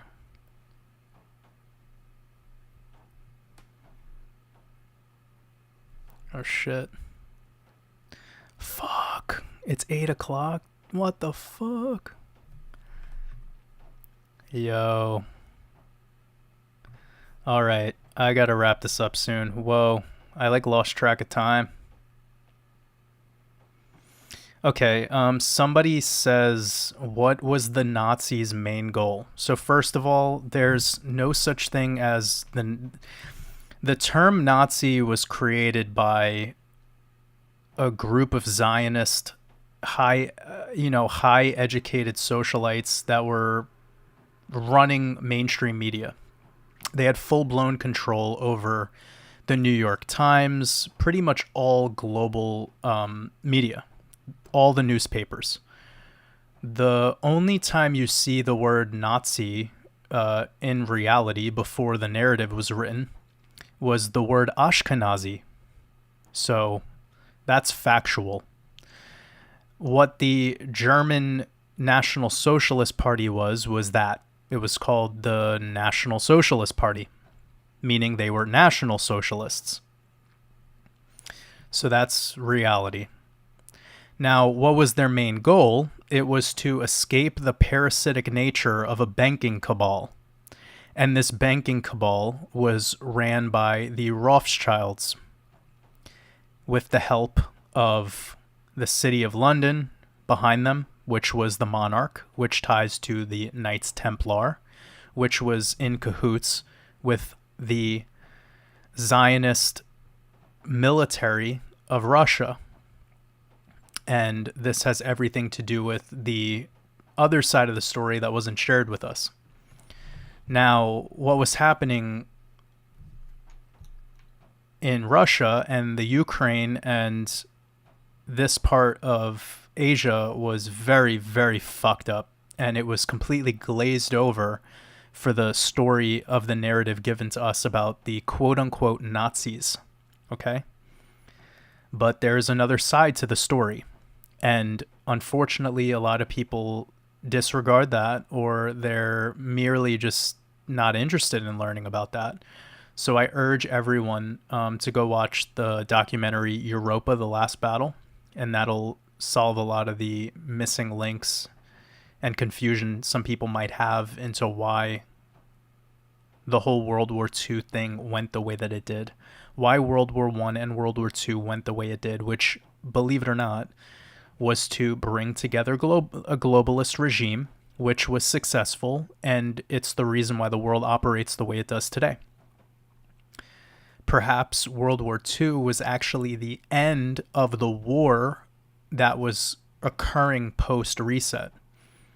So that would take a lot of, base knowledge to get to that place, but I urge everyone to take a little bit of time to at least watch the documentary Europa, The Last Battle. But all of the symbology that is spoken about, like with the Nazis, like all of that, the Vril Society, like it's just showing you the cosmos, like the movement of the, like people call this the swastika. I'll just show you. Can I like make a new one? Whoa. This is so old school. So it's like this. I don't even remember how to draw this fucking thing. So this stupid shit, I'll show you. This is so funny. It's like so old school. I can't believe I found this jspaint.app. Okay, so I'll just show you what this is. So this is the Big Dipper. This is the Big Dipper moving around Polaris.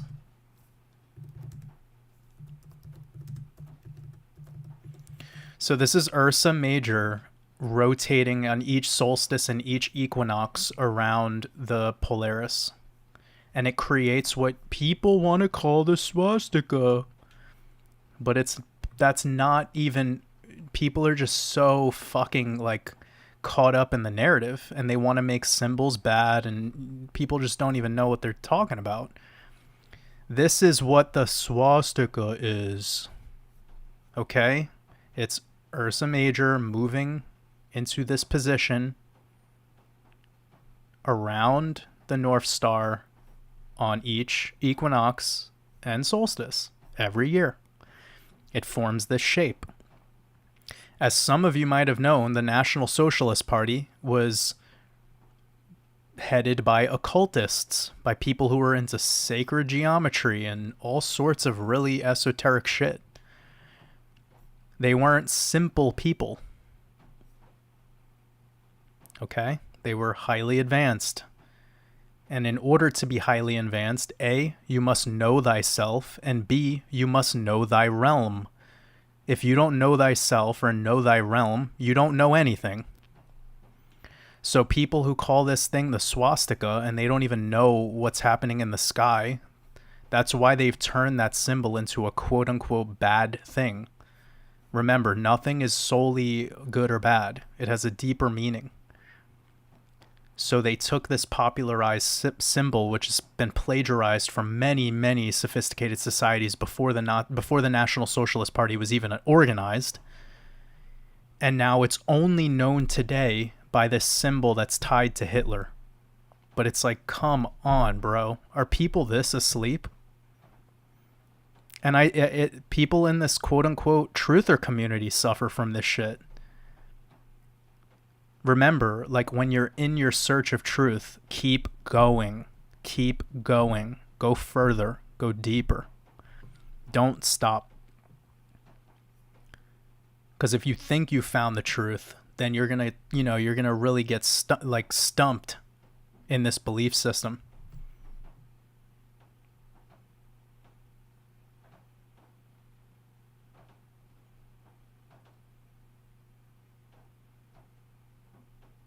Also, I hope what I was talking about before regarding California and the wildfires, perhaps some of you guys do have some footage you can share in the comments section of this video, because there's plenty of footage out there that shows that, like drone footage flying over these areas, specifically in California, that have had the wildfires over the past 5 years. And it's like just the houses are reduced down to nothing, whilst there's full lush forests. It's pretty interesting. And of course, that's not 100% of how it goes. There is tons of forest fires. I used to live in Portland, Oregon for a while. That area becomes like a drought for half of the year. So it makes sense. But remember, when it comes to something like these technologies that they're able to utilize, I mean, it's really hard to prove this stuff. So all we can do is observe the outcomes of how it all works itself out.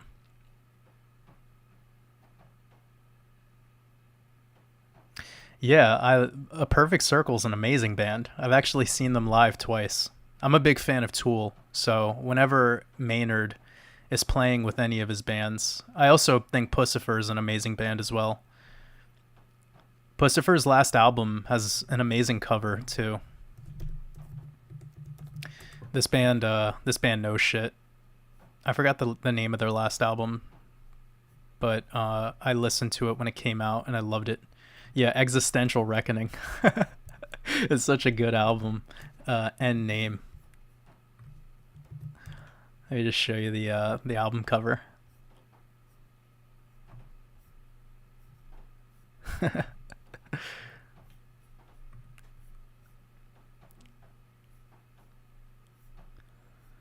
Ooh, this is deep. Oof. I should decode this. You see, this one's holding a flask with a tooth, and this one's holding a flask with a gem.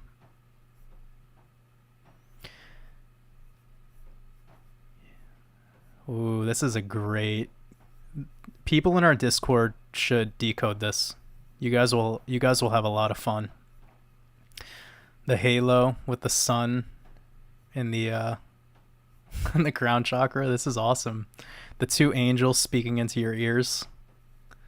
This is the subconscious and conscious mind going back and forth, the devil and God on your shoulders. And you could see at the throat chakra, there's the that does look like the Polaris star. Look at this, the people that are walking towards the Tower of Babel while it's on fire, and then the baby is being this is amazing. You can see Saturn. Wow, this is great. Such a good album. And I think the first song is called Bread and Circus. It's just like very properly titled.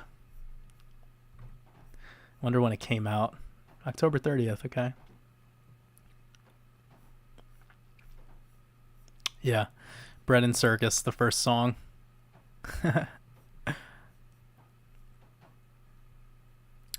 Ooh, this one's really good. Personal Prometheus. And a great song title, too. Awesome band. Such a good band. Those of you that like Tool or like A Perfect Circle, check out this band. It's the same singer, Maynard James Keenan.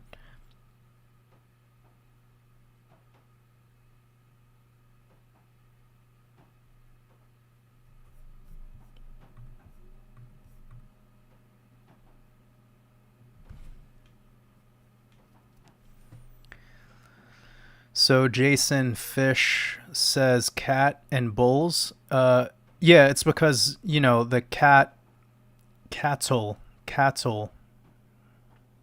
It's just etymology.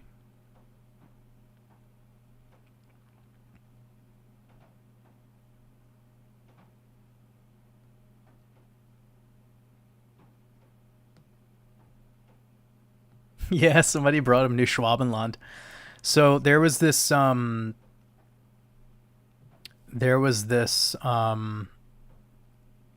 to remember, General or Admiral Byrd. Admiral Byrd flew into the polar opening allegedly, but he had an experience with New Schwabenland, and he said it was like tropical. He was literally talking up about parts of Antarctica that had like tropical,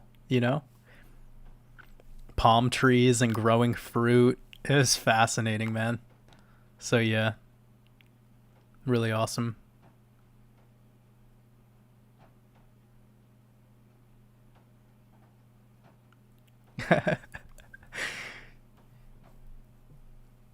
You guys making fun of me because I'm having fun with Microsoft Paint? Oh snap! Brat Beats, much love for you from Iceland. Uh, Probably one of my favorite places to visit. I would love to go back to Iceland. It's probably the country that I've been to the most besides America. Mm. I've been to Iceland like 5 times. Talk about a place where you go to the middle of the country and you just feel like bliss. So Brat Beats, keep in touch with me. If this world ever opens up for people like me, the unvaccinated parasites of the world, I would love to I'm kidding but not kidding at the same time.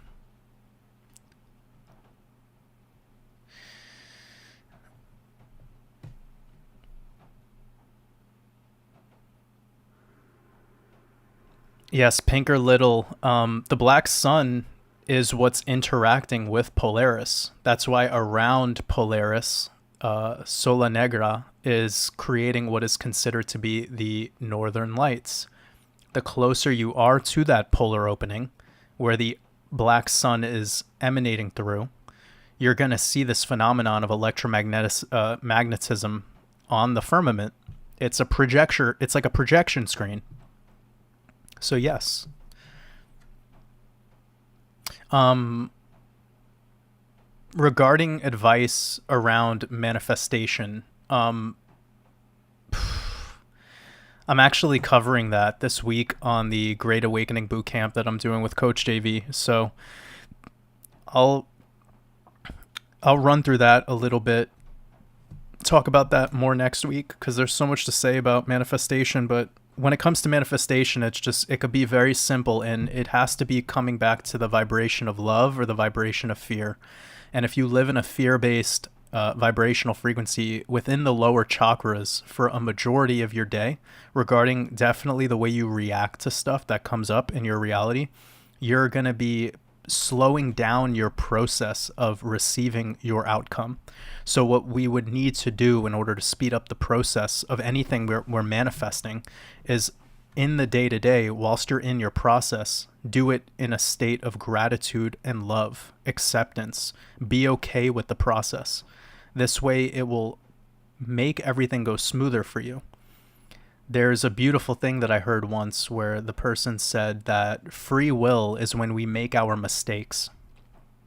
I thought that was a really a paradigm shift for me to consider that idea. But getting back to manifestation, you want to script your outcome. So you script your outcome and then love the process that takes you there.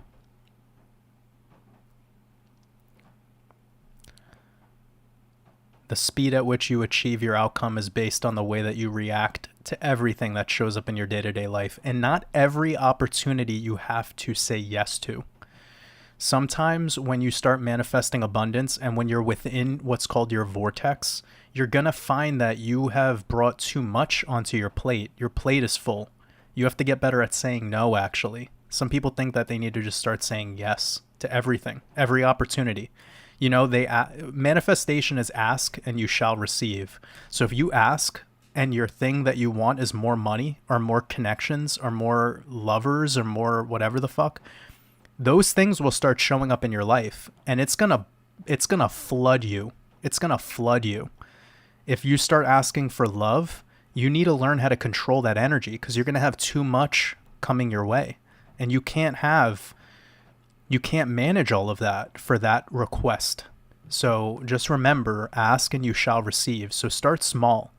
Start small with your manifestations, and this way you could ramp up to what you desire at a much more comfortable pace. But sometimes people just go straight for, they're like, I want to be a millionaire, and they ask for that, and then now they're like working 20 hours a day. They can't sleep. They're losing their girlfriend, their kids they can never see their kids. You know, so you have to make sure that what you're manifesting you really want. You might think you want $1 million, but the path to get there might bury you. So just be careful what you ask for. Again, like take an inventory of what provides you bliss. If you take an inventory of things that provide you bliss, I could almost guarantee you money is not one of them. So when you start only wanting to manifest things that are based in materialism or money, it gets old. So that's just words of wisdom, man, because it's a real thing. Sybil, of course, glad to share the information about the cosmos. I appreciate you.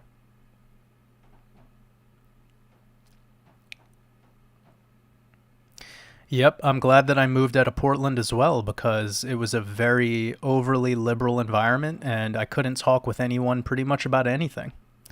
It was an extremely closed-minded community, and they were so focused on identity, and I just don't vibe with communities that focus so much on identity.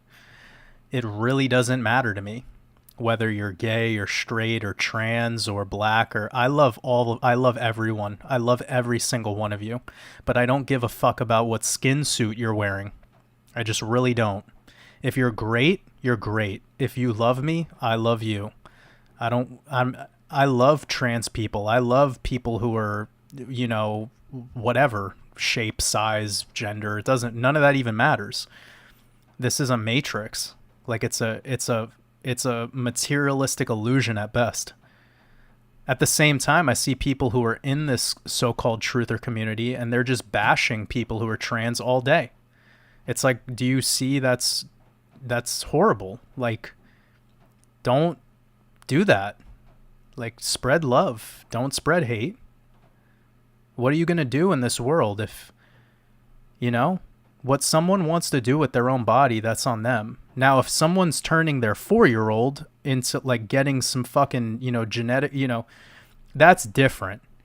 Because that 4-year-old doesn't even know what sexuality is yet. It has no idea. Like, you can't be putting those kids through surgeries and changing their hormones with pills and procedures like that. I completely disagree with, but I would disagree with that in any regard. You can't be, if you love sports and you're, you know, NFL pro quarterback, you can't just push your child into being what you were, what you love, what you're passionate about. Sharing your wisdom is one thing, but pushing your passion onto another being, that's not how this place works. Allow your children to fulfill and find out what they are passionate about.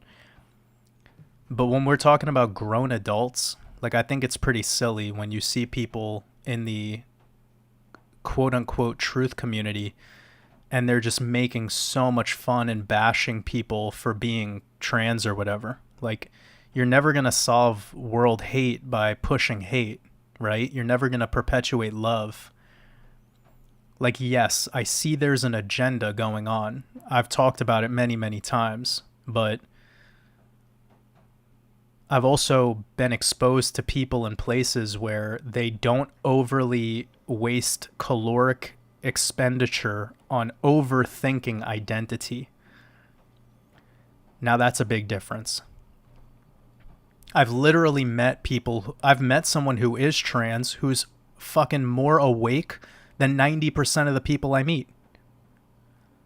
So everyone needs to be treated on a case-by-case basis. It's the individual, not the group. Love everyone. Allow everyone. Never speak badly about a group, because a group is a group. There's nothing you can do. The individuals in your reality, you get to choose whether you want to interact with them or don't, right? But spreading hate and spreading fear and spreading, negativity, that's not what this is about. That's not what my community is about. That's for sure. And anyone who perpetuates that behavior, they need to ask themselves where they're at in their journey. Because a lot of the time that we spread hate and negativity onto others, it's because we fear something within.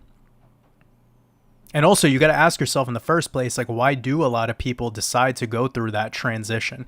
Or why do a lot of people struggle with this kind of stuff, when we're having this specific conversation?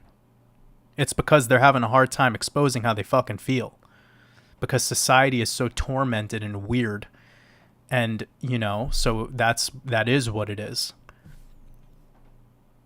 When you're scared, when you fear something, you're going to bottle that up and you're going to have a very difficult time exposing that, and if you're scared in any way, shape, or form, and you're a weak person, if you're scared and you're also weak, these people need to be helped, man. So if you're strong and you're near them, help them, uplift them, empower them so they could self-empower. Don't push them down.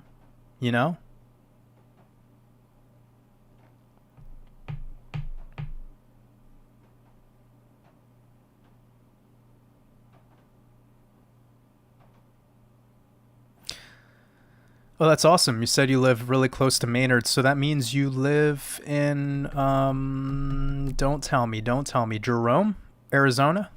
Am I right? Do I get a cookie?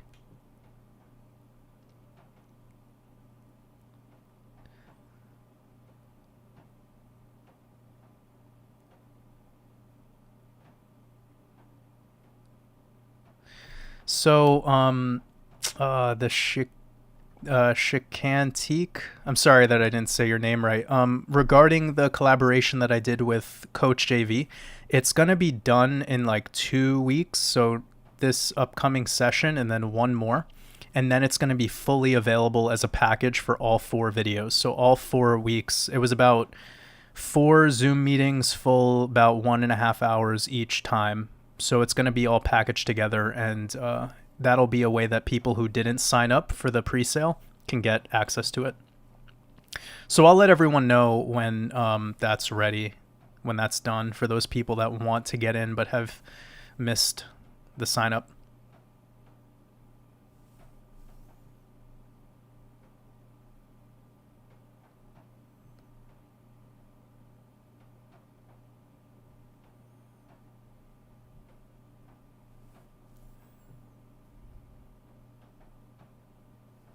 Appreciate you, Scott. Much love. So Samantha, if you do not like coconut water, perhaps try fresh coconut water from an actual coconut, or try a company called Harmless Harvest. If you have an opportunity to try that, it's unpasteurized. You can tell coconut water is high quality when it's still pink. If it's not pink, if it's clear or see-through, that's not good. It's been heavily pasteurized and it's not good.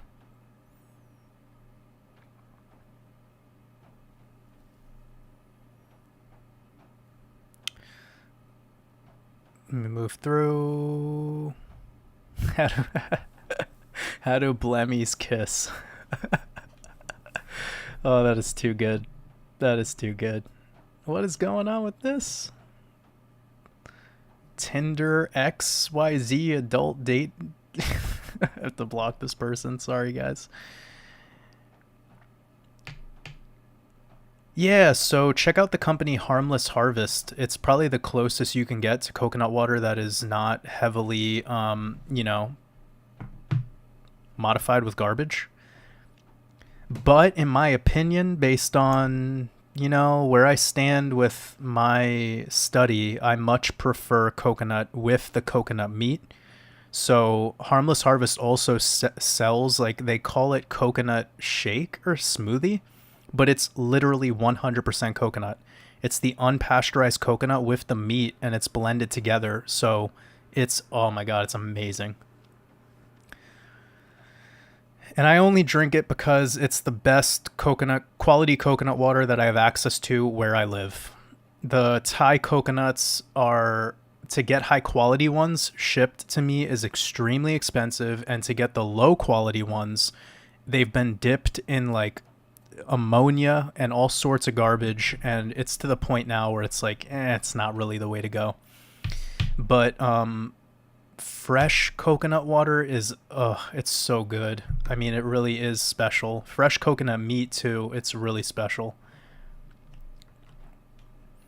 And you know, a lot of the time when people are trying to get, like, most of the time when people have coconut products, they're either heavily processed, like coconut oil. Coconut oil is heavily processed, and it's the highest saturated fat food in existence that's consumable. So if anyone knows, very simply, like, heart disease is the number one reason people die in the first world, which most of the world has pretty much caught up to this now. That includes the two highest population places on Earth, which are China and India. And then, of course, the United States of America, all of Europe, Canada, Australia, New Zealand. We could just bulk that all together. Accessibility to anything you want at any time. Of course, there's isolated incidences. But with that being said, coconut oil is a lot different than eating coconut meat from the coconut. Like, there's a lot different. One is digestible. The other one, your body is like, what the fuck are you putting in me? It doesn't even know what it is. And obviously, when it comes to digestibility, you want to be consuming a whole food, not a food that's been heavily processed and put inside of a jar and kept on a shelf for years. Anyways, my people, it's time to wrap it up. This was another epic 4-hour live stream. I can't believe I did it again back to back. It went a lot smoother this time because this new laptop that I got. So I appreciate every single one of you. For anyone that wants to join the mastermind community, if you'd like, you can simply go to the link that I'm going to post in the chat. And this weekend, I will be making a new Red Pill podcast.